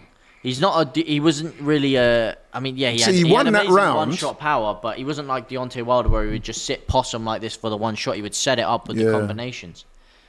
And I think you know what it is. I think he is a bit wary of Helenius' power. That was a very good. That was a combination. He threw the right hand. He threw the jab, right hand, and he came back with a straight left there, and that hurt Helenius. That's the thing. When he lets the combinations go, that's when he hurts him. Good jab by Helenius here, we're seeing. I have this. A bit of damage to the eye of Joshua. 2-1-0. So 2-1-0. 2-1-1. 38-37 to Anthony Joshua. I've got it 2-1-1. Oh, that's right. And that's what you meant, 2-1-1. yeah. I know I said 0. As in 0 people won the round. Bit of damage to the nose from Helenius. We said that was causing the. So how do you think so far, Nick, overall? It's what you'd expect. You'd expect Helenius to try to impose himself and for AJ to be more patient and slowly impose himself. You know, that's exactly what's happened. For me, he lost the first 2 and then he's won the 3rd and the 4th, but he's landed the only significant power punches. I think we've got to expect him to go through the gears now. We do, yeah, for sure. But I think it's, you know, it's early. I predicted a round 6, but it depends on what he wants. He may want rounds. He may want, you know, who knows? But if he can start going through the gears, we can see a stoppage in the next 2-3 rounds for sure. But if you and I predicted a round 6 stoppage, good that body wouldn't shot. surprise me at all. I Left think hand is a little bit each low. round he's got a bit better, which is good. That jab I is. think as well, the longer this fight goes on, Helenius should be getting pretty tired. As you said, fought recently. Yes, that's going to give him, you know, he's going to be, for the early rounds, definitely in good ring shape. But when it comes to the 7th, 8th, 9th, 10th round, that is going to wear on him. Yeah, he's not really showing anything. He hasn't had a lot of time to recover. No, he's not showing that he's tired right now. No, but I'm just saying, like, he's not showing anything. anything aggressive at all, really, at the moment, Helenius. At the beginning, he was throwing some good jabs and pushing AJ back a bit. A great jab there from AJ. But now, Helenius has almost stopped throwing punches altogether at this point. And you see where he landed a couple of jabs and Helenius backed up. That's where you want to see AJ step it on. Put it on him a little bit. Yeah. You had him you half had him. You just need to go that extra yard and really put it on him a little bit. Helenius is trying to mount a bit of a comeback in this round. Oh, good jab by Helenius there. They've both got very, very good jabs, but Helenius is not showing us anything else. That's a good jab by AJ, but then there was nothing behind it. Oh, that's better, but he missed.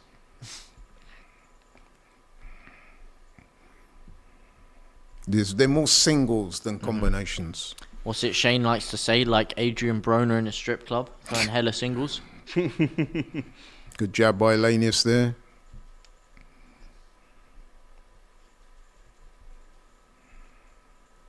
And I think this is why you said, why is Derek Chisora the co-main event? Because he whets your appetite with a barnstorming fight. With something like this, it was a barnstorming fight.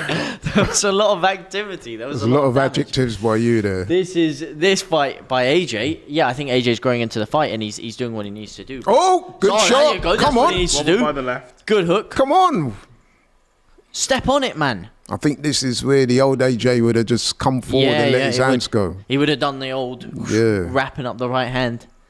Come on, get him out of here now. Get him out of here at the end of the round. But I think Helenius deserves respect because he can hit.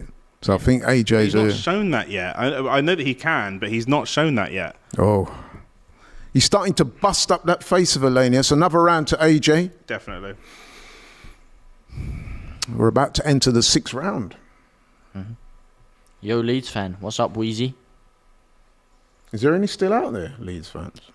Probably not, yeah. No, there are. Of course they are. We stand through thick and thin. Today by Birmingham. Mate, we're awful. Yeah, I can't even defend us anymore right now. I have a worse defence than Helenius, as shown in this fight. In fact, our defence is worse than that. There was a point in the match here, I actually counted 15 minutes, and we couldn't make more than 4 consecutive passes. You sound like Notts Forest against Arsenal. Yeah, isn't it? Well, at least they scored against you. Mm-hmm. Someone said AJ is mentally frail. He'd get smoked by Wilder. Premature. No. He'd kill Wilder.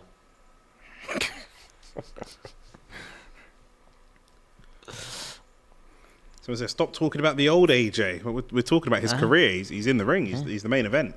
No, right. Right, so this is the round that myself and Nick predicted that AJ would get the business done. He's going to have to do a little bit more than what he did in the previous rounds, if that is to be the case. Yeah, and Helenius is coming forward, showing a bit of ambition, but he soon gets. That could be to his detriment. Yeah. But, you know, it's what we want to see. It makes it entertaining, but yeah, of course, that could really be to his detriment. Good body to work be fair again. to AJ, incrementally each round he's looked a little bit better. For sure. Look, But what we want is that, you know what I mean, to see him go through the gears a bit more. Because we know he can do it. We just want to see it. McGregor looks like he wants to jump in that ring himself.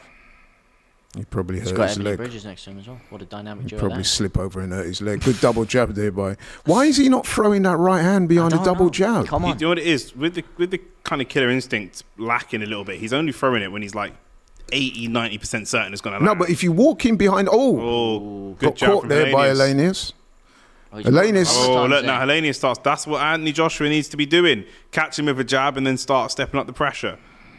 Although the pressure's now gone, but it was good while it lasted. Mate. Just goes to show Wilder, that power that he's got, man. It's just, you know. That's why I think people think that AJ will lose to him, because he will not be able to stay away from that power for the entire fight. And when it hits, I mean, that's AJ, it. but that's what I mean. AJ has that power as well, but he has the power through He doesn't. He doesn't combination. have He that. doesn't have the He doesn't same have power. the same like one-punch doesn't have knockout the power, but through his combinations in a 2 or 3 Yeah, punch combo. yeah. But he's not unleashing them. The couple of times he has opened up a few shots, you've seen he's got Helenius. Oh, that's a wobbling. good shot. That's a good right hand. But you got to go back in. Exactly. He's not committing I to must it. admit that 6-round prediction is starting to look a bit forlorn. Yeah. You said by round 6. Wow. Man.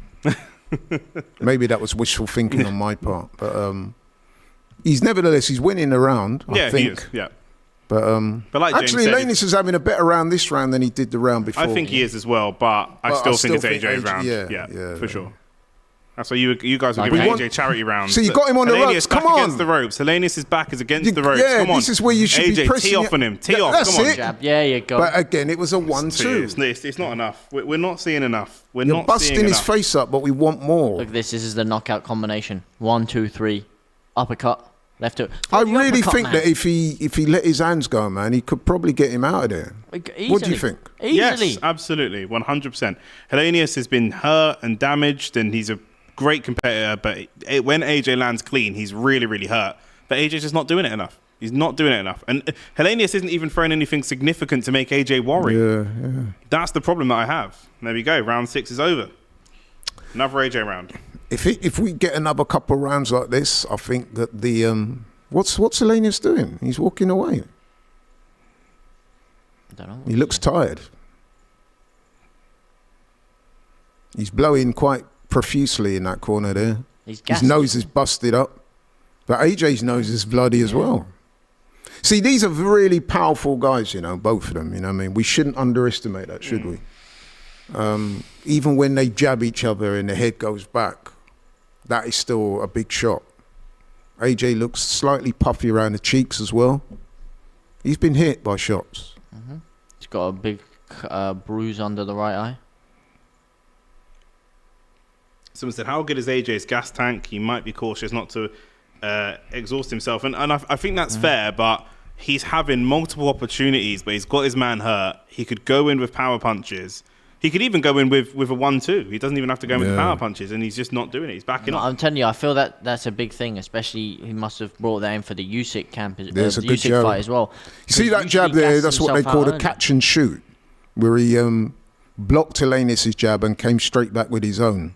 But like I said, we want to see the right hand over the top or the left hook. Or how about all three, But AJ? you see, when he shoots, he is not. Look, you got him in the corner. Come on. He's not a double-barreled shotgun. So you when let he him shoots. get away. He's a Tommy gun. You got to land a few bullets with AJ to knock the man out. But he's not firing. He's like he's But semi-automatic he can throw right a now. power punch, not for the That's intention all, of that's knocking it. out. He That's can the throw a one. power punch to Again. hurt. Throw it again. Come on. Throw it again. It's Jab right to there. the body, overhand right. He's landed a right hand. He's hurt Helenius. Helenius against the ropes, and AJ's just not going for it. And this is- Helenius' ambition is starting to wane a little bit. I noticed his body language at the end of that round wasn't good. He looked up into the sky and he was looking a bit tired. And he's kind not of really looked like done anything in this round. he'd accepted defeat, it almost looked like. Yeah. So this is the time now for AJ to really As Shane would stamp say, he's looking around on the canvas for somewhere to sleep, and AJ won't show it to him. This is all AJ so far in this round, but he's not. I don't like when he's leading with a right. Go him behind the jab. As I said. His lead right hand is good, but the jab needs to be first, like you say. It needs double to be jab right hand. That is the key to. Bang. That's all. And he's done. Oh my God, that's the shot we're talking about. But also, can we What did just I say it was a double jab and then the double right jab. hand? It Just was the call me. Finally. double jab and What then did the I right say, hand, James? and he's Talk to me, straight to man. sleep. Straight What to sleep. have I been saying? And AJ just walks out of the ring. What's he doing? He's gone. Oh, he's gone to shush the fans? He's having another. Let's see, he's going No, to look, shake. He's going to celebrate with his Now, team. that was He's going to vintage celebrate with his AJ. team. He's going to go celebrate. You know with what? I his should team. have stuck to my original prediction of 7 rounds. You lot made me. No, we made No, you. you No, look didn't. at this You guy. said 6 Nah, be a man. You were Be a man. going earlier than 6. No, I said 6 or 7 which rounds, and then you lot Spencer? said, "Come on, But come on." To be fair, I did the same. I said 6 or 7. I'll go 6. And but yeah, middle But rounds. I've got to admit, the Middle finish was absolutely superb. Devastating. Double could see jab, that. right hand over the top, and that was all she wrote. Beautiful. And I Someone know said that was staged. Harley, Conor stop it. McGregor. Stop it. Conor McGregor Shut says, your "You're the man. man." Anthony Joshua, round 7 stoppage, double jab. What a great shot that straight- was. And it was a straight right. As- That's as- He's having a forged Irish Proper stout. 12. I hope that's not It's proper the- 12. It's forged Irish stout. It's his Isn't side. AJ It's his, Muslim? Yeah, he stout. don't drink. AJ doesn't drink alcohol. Yeah, he looked a bit awkward when he poured that down his throat there. I can't lie to you. He looked a bit pissed at McGregor for doing that. That's wrong, man. Mind you, Muslims do drink, don't they?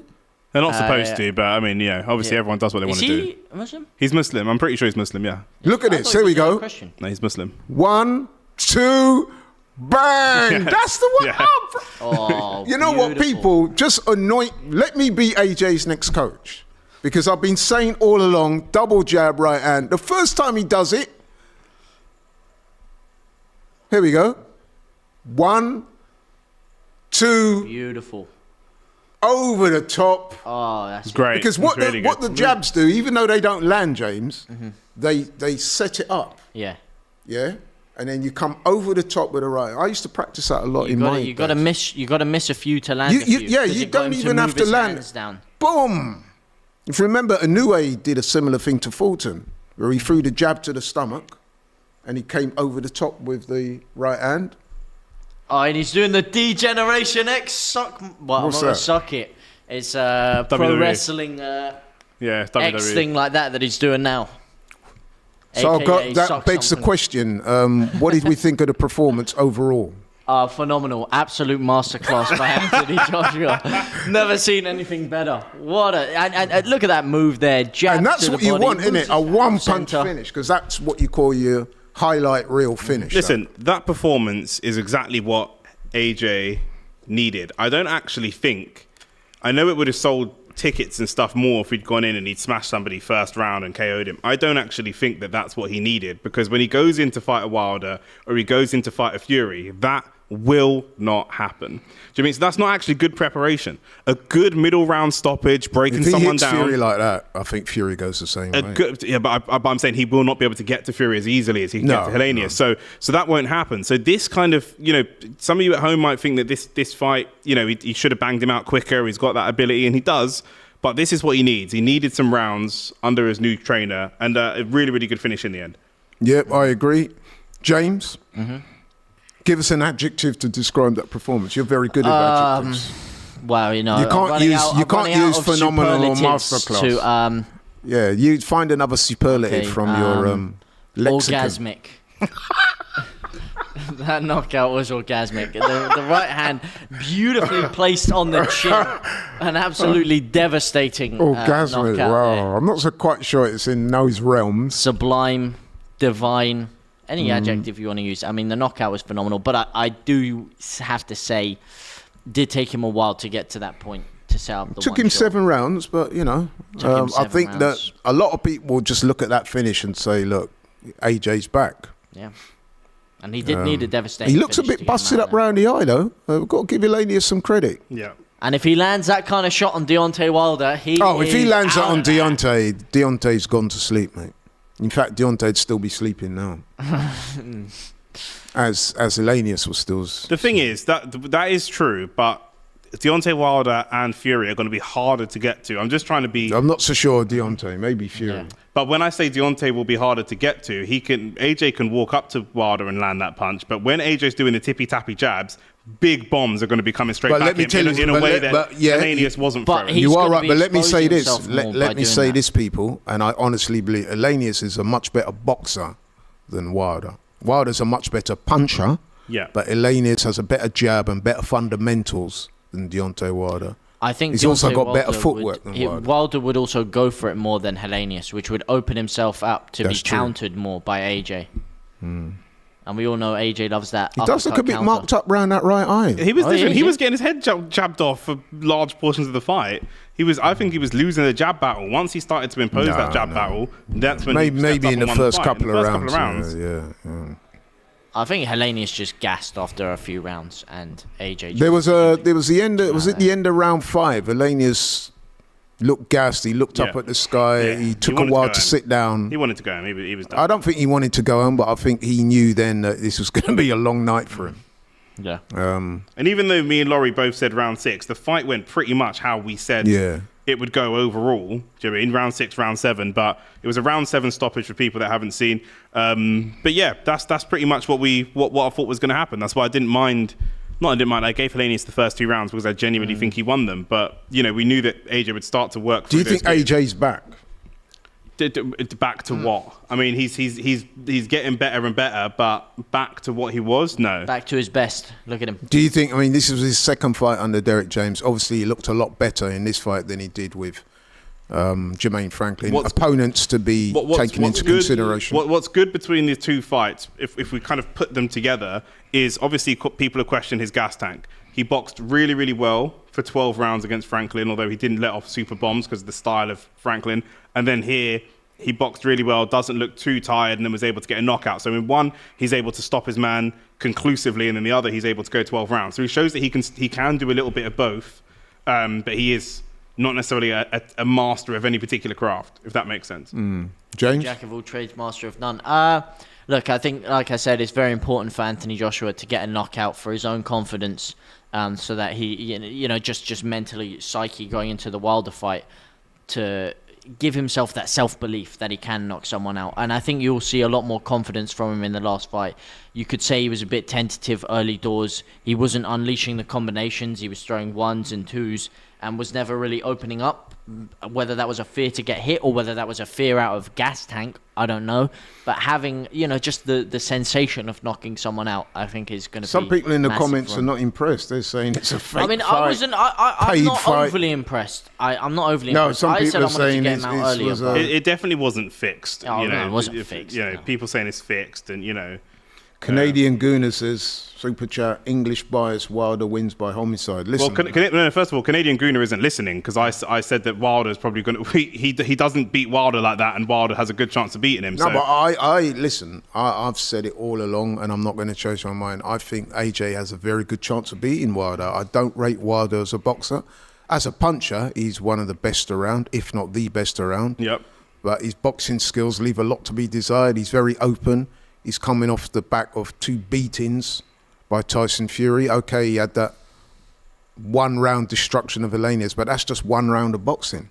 He's not been active. But that super chat makes no sense because one of the people on the panel specifically said, I still think Wilder wins that fight. So that's I think people like Canadian Gunnar, thanks for the super chat, but I do think he's just trying to wind us up. And, if you want to pay money to try and wind us up, Hearn is apparently spitting fire on the mic right now. He said he wants Wilder next and then Fury after he decapitates. Well, he didn't say he decapitates, but... Those people out there that are saying that the fight is fixed, shame on you people, man. Yeah, everyone says that, though. Until you lose, if you're someone like Anthony Joshua or something, it clearly wasn't a fix. The guy landed a double jab and a big right hand that have knocked down a house. If you can't see that, then... Knocked down a house. What is wrong with you people? You really do... Tell you who it wouldn't knock down, Shane, because he'd never be in the ring. Am I right? Listen, I think overall it was a good performance because. Why is McGregor strolling around the ring? Because he didn't overly impress. But he got the job done against a dangerous opponent because Helenius can punch. It took him a while to warm up. There is more he could have done. Oh, yeah. But at the end of the day, he's got a knockout win against a dangerous opponent. And, keep moving on from here on in. Mm-hmm. And he's keeping active, which is good. Yeah, he's keeping active. And I think he's on the road to Tyson Fury right now. And I cannot wait to see that fight. And Tyson Fury's on the road to Francis Ngannou. Exactly, but he's going to fight Ngannou. AJ's going to knock out Wilder, and then we're going to see AJ versus Fury. Here he is. Here's the main man. He looks like he's had a few proper 12s. He's had the forged Irish stout as well. He looks like to rip the mic off him. He looks like he's been chilling with Callum Sowland before he's come onto the mic. Say less. He's trying to rip the mic off Ade. Rule 1 as an he's a real character. Canadian Gooner said, wasn't taking the piss, think Wilder is too dangerous. And listen, Canadian Gooner, I agree with you. I think that AJ will be up, just like we saw today, Helenius being, I thought Helenius won the first couple rounds and then AJ started to tee off. I could see a situation against Wilder where AJ is winning on points, but then gets caught and gets starched. I can see that. Do you mean? I can see AJ winning as well. To me, but there is definitely a window of opportunity for Wilder to win. To me, it's a 50-50 fight. I agree with you. Because I think AJ is definitely the better boxer of the two. That is not even in question. I think even Wilder fans would admit that. Well, Canadian Gooner probably wouldn't. Maybe, yeah. But then I said fans, not fanboys. But listen, on a serious note, no disrespect, Canadian Gooner, just pulling your leg. Wilder's boxing skills are not that great. Joshua's boxing, I noticed that, I know it sounds at odds a little bit, but he did tighten his guard up a little bit for this fight, even though he got caught with some good jabs. But Helenius is a big, strong, long guy. He's got long arms, good jab. So is Wilder. Yeah, but not with a good jab, but he's a big, long, rangy fighter. Yeah. And if AJ struggles to find his range against him like he did today, because he took a little while to find his range, AJ. Yeah. And if Wilder is aggressive, it depends what Wilder comes out. If Wilder comes out aggressive while AJ's trying to find his range, he can get put to sleep. Yeah. But also we have to take into account AJ before that did land some big shots, some big hooks to Helenius, which he did take and wobbled a bit. My question to you is, who do you think has the better chin, Helenius or Wilder? Because there's an argument to be had if he lands a couple of those shots on Deontay Wilder, how's that going to affect him? What I would say is that if AJ lands that big overhand shot that he landed on Helenius, I think Wilder goes the same way. One. But that being said, if Wilder lands a big shot on AJ, he could also go.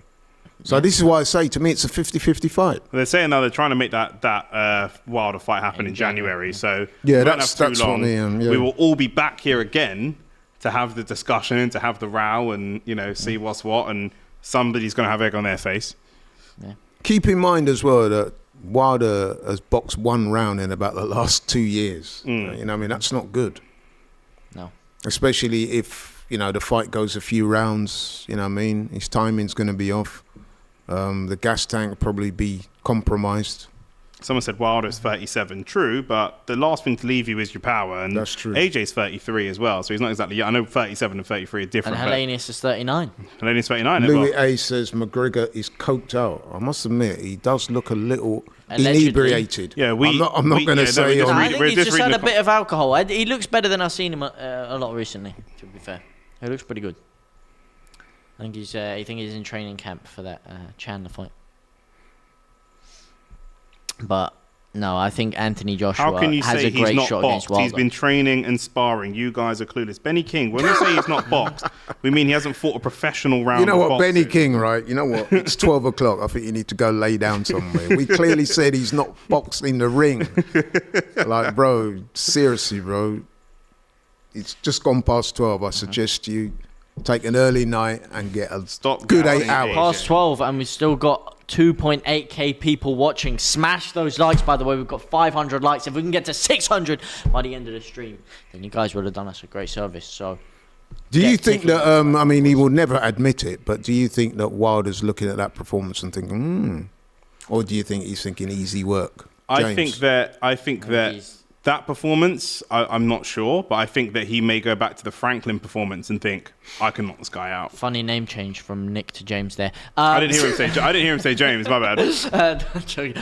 No, I think I think he cleans out Wilder. If I'm honest with you, I think Cleans he cleans him out in right. 6 rounds. Yeah, I think this has done massive things for his confidence. I think you're going to see AJ step on the gas in that fight, and I think it's going to be an exciting fight where both men actually get put on the ground, and it's a test of metal. But I think AJ. If both men get put on the ground, what do you mean? If AJ gets put on the ground by Wilder, he's not getting up. Yes, he is. But you know what's funny, right? I just got to say this, Easy. right? These people in the comments saying it was fixed. I saw the same comments that was made when Wilder fought Helenius. Oh, it was a fix. It was a fix.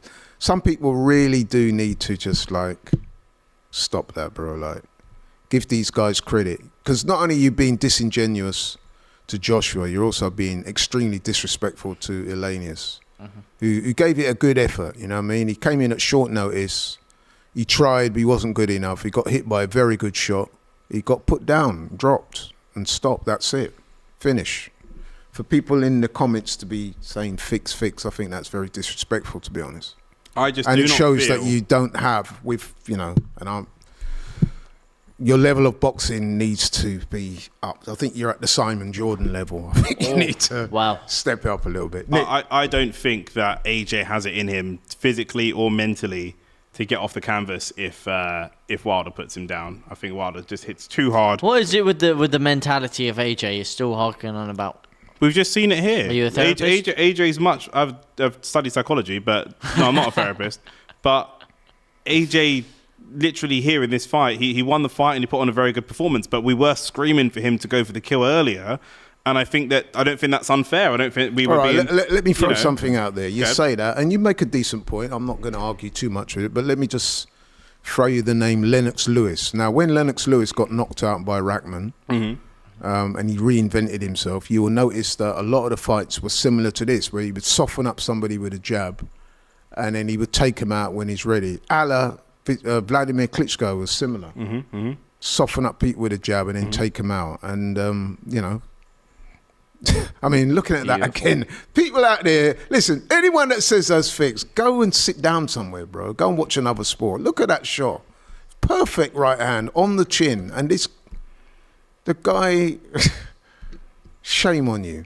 But anyway, so what you were saying the point I'm trying to make is that if you go back in history, quite a few good heavyweights, and they don't come much better than Lennox Lewis, deployed that style where they boxed behind the jab and waited for their openings. May not be the most riveting, the most scintillating, the most exciting, but they got the job done. Now, why have you got a problem with AJ doing? When Lennox Lewis lost to Hasim Rahman, he fought him in a rematch. How did that rematch end? Well, you're going to talk about the Ruiz. Similar to this. He softened him up with a jab and took him out. Cool. Ruiz beat AJ on... AJ beat Ruiz on points, right? Yeah. So until this point here, then AJ went and fought Usyk twice, where he lost on points. Yeah. And then he's fought Franklin, where he's won on points. And then this is the first fight since the first loss from Ruiz. After Lennox Lewis lost to Hasim Rahman that way, he won 3 more professional fights on knockout straight afterwards. AJ has gone on to win on points, lose twice, win on points, and then this is the first knockout. And didn't he knock out Pulev after that? You knock out Pulev? Was Yeah, that after? Pulev was before. That was before. No, it wasn't. It was after. It was after Ruiz. He said it was before Usyk. But it was after Ruiz. Okay, so he knocked out Pulev. Yeah, that was a good performance. That was a good performance. And after that, we thought, yes, he's back. It was an off night. Goes to fight Ruiz. That we see a little bit of mental frailties because he doesn't go after Ruiz the same way he goes after Pulev. Instead, he opts to go for points. No, that's not true. When he fought Ruiz, he did go for it. In fact, that's why he got. If you remember, in the second fight, he chooses not to go for it the same way. He goes for points, and that's fine. So what I'm saying is that's where there's a difference. The way that these guys have dealt with coming back after. If AJ done this to everybody after he. But is it not asking too much to do that to everybody? Potentially, it is. Lennox is one of the greatest, but I'm assessing I don't dislike AJ as a person. He's great. No, I'm not saying I'm just assessing what I can see in front of me, and the mental frailties are there. When there are opportunities for AJ to go for the kill, since he lost that first Ruiz fight, apart from Pulev, When there are opportunities to go for the kill, he doesn't go for them. Even in this fight, there were lots of opportunities. In this fight, luckily, there were so many opportunities, he eventually took one. He was on a motorway and he eventually took an exit. But in some of the other fights we've seen, there's been opportunities for the finish, and it hasn't been there. And he's going up in quality. Not sure about the motorway analogy, but Isn't I get your point. Yeah, Thank you. James has got better analogies than you. There you go. James is the guy. Nice. But that's even James has got better. Well, no need for that. That's what it is. Do you know what I mean? That's why I'm assessing it. No, I hear you. I do think, though, I think you're being a little bit harsh. I think potentially, but we're talking about heavyweight boxing against one of the heaviest punchers of all time and one of the most technically gifted. No, but heavyweights of all time. I'm just talking about AJ. Deontay Wilder being one of the hardest hitters of all time, I thought you were saying he was one of the most Tyson Fury being one of the most technically gifted. I do think, though, that the keys to victory are not to go out there and be reckless against Wilder. I agree with you. I think you need to box like this. I agree, but if you box like this against Wilder, I think I don't know how many rounds. Okay, I'll put a question back to you two. How many rounds can AJ box like this, even if he is winning the jab and winning the double jab and winning the 1-2? How many rounds can AJ box like this and not get caught by Wilder? As long as it takes. And not get caught by Wilder. As long as it takes. I agree. Because, you know what I mean, we've seen lesser fighters. Canadian Gouda, talk to these men. I think he may get caught, but it's just about getting caught clean. Seriously, I think you're making... If he gets caught... Okay, let me just say this. Wilder is not a good boxer, I understand that. He's not as good a boxer as Helenius. This is what I'm saying. I understand. He's a bigger puncher, but he's not as good a boxer. So what I'm saying is, it could be that AJ lands that shot earlier on. I agree with you. But in there are several fights that we've seen... Spilka, Helenius, Louise. We've seen 4 or 5 fights. Maybe even Tyson Fury, although he got off the canvas. We see lots of fights where Wilder is behind on the scorecards and getting outboxed and then starches the person. Absolutely, so that is what I'm saying. I think that what is in common with a lot of those fighters? They don't punch as hard as AJ do. Spilka, Washington, even Luis Ortiz, who had great success, and he wobbled Wilder severely in that first fight. Yeah. In fact, he had him on the verge of a stoppage. He did. So listen, man, I hear what you're saying. There is a route. I agree with you. There's a route there where things can go like this. For people to just think, oh, go out there and just... No, you don't. That is not the way to do it. I never said to go out there like that. If he's going to beat Wilder, I agree with you. He needs one of these performances. Yeah, so that's what I'm saying. And I will say with complete confidence that if he is caught clean and put to the floor by Wilder for power punch, he does not get up. I wouldn't say that either. Okay, I think he does. I think he does get up. I'm putting my mortgage on that. Vladimir Klitschko, he got hit with a mean shot and he came back. Yeah, that was years ago. That was not this person that we're looking at in front of us right now. Man, it's still Anthony Joshua. I honestly, I think you. Yes, it's very easy to fall in love with someone's power, but I'm telling you now, it's, to me anyway. Okay, listen. To me, it's a 50-50 fight, although I can understand why some of you would make Wilder a favourite. But it's nowhere near a done deal because, for number one, I said to you that I don't really rate Wilder's boxing skills. And number two, I think he's had a couple of fierce beatings by Fury. And he's been in some hard fights, especially the first fight with Ortiz. So he's had his fair share of punishment over the years. I think if AJ, Wilder, there's definitely a pathway for AJ. Took a lot of punishment in those last 2 Wilder fights and in those last 2 Fury fights. And also, if you look at the power of the shots that he knocked Fury down in the second fight, compare that to the first fight. Compare that to the third fight. Put Fury down a couple of times. They weren't devastating shots that completely rendered him unconscious. And I think you'll see a similar thing. I think he probably will put AJ down, but I don't think it will be one of those extreme power shots that you see AJ unable to come back from. How do you think he looked under Derek James? This is the second fight of Derek James now. Like I said, I think he starts quite slow, and I think that is a way of him preserving gas tank, because usually Anthony Joshua of old used to start off very explosive the first few rounds, then he'd take round 4, 5, 6 off, and then he'd come back, get second wind, 8th, 9th, 10th, and then kind of coast the last couple of rounds or finish like that.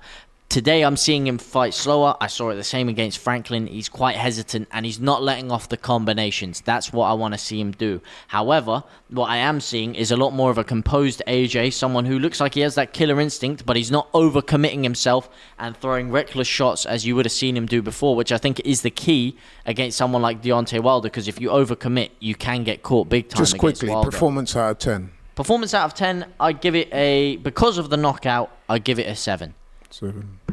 Right, Nick, two questions. First part of the question is, you had 2 fights to observe AJ under Derek James. How do you think it's going? And secondly, just quickly surmise his performance by scoring him out of 10.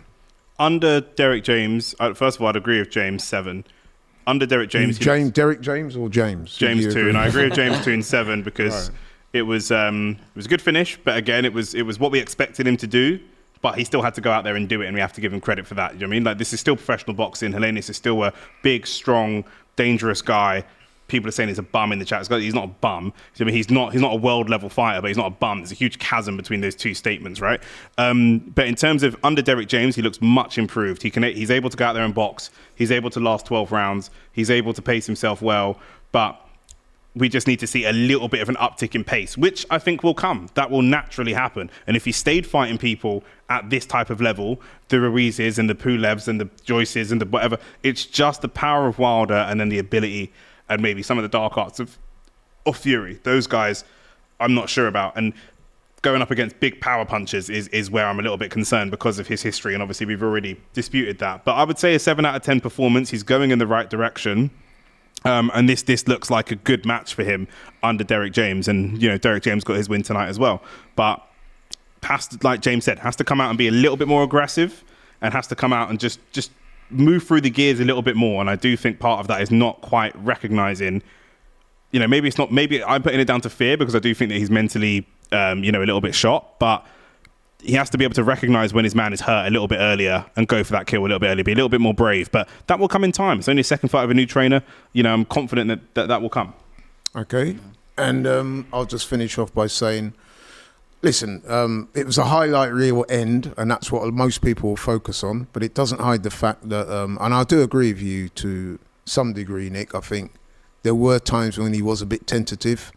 We were calling, well, certainly I was calling for the double jab, right hand over the top, which was the finishing punches. But yeah, there are areas that he does need to pick up on. I did see signs of improvement. His guard was a bit tighter tonight. He did say that he's been working on defense. I think you could see signs of that. I thought his ring generalship looked a lot better, but there's still a lot to go. Having said that, we say there's a lot to work on, but the next fight will be the one with Wilder. But listen, I know I'm in a minority, but I think that's a very winnable fight for Joshua because, like I said, I see serious holes in Wilder's defence. I don't think he's a good boxer, and I think there will be windows of opportunity there for AJ to land and get him out of there. The fight definitely won't go the distance, that's for sure. But I do think AJ has got a very good chance of winning. In terms of marks out of 10, I'm going to go with you guys. I think 7 is fair enough because although the finish was great, the early rounds weren't so great. So he kind of leveled out at a 7. But I think overall he can be pleased with his performance. I think it's a very good finish. And he moves onwards and upwards. Right, okay then. Listen, thanks to everybody for tuning in today. I really appreciate it. We've got over 2,000 people watching. Keep on smashing that like button. We do appreciate you taking the time to tune into watching boxing on DR Sports. Just want to say thanks to my man Nick here, the voice of reason, as ever. He's on my left. Woo!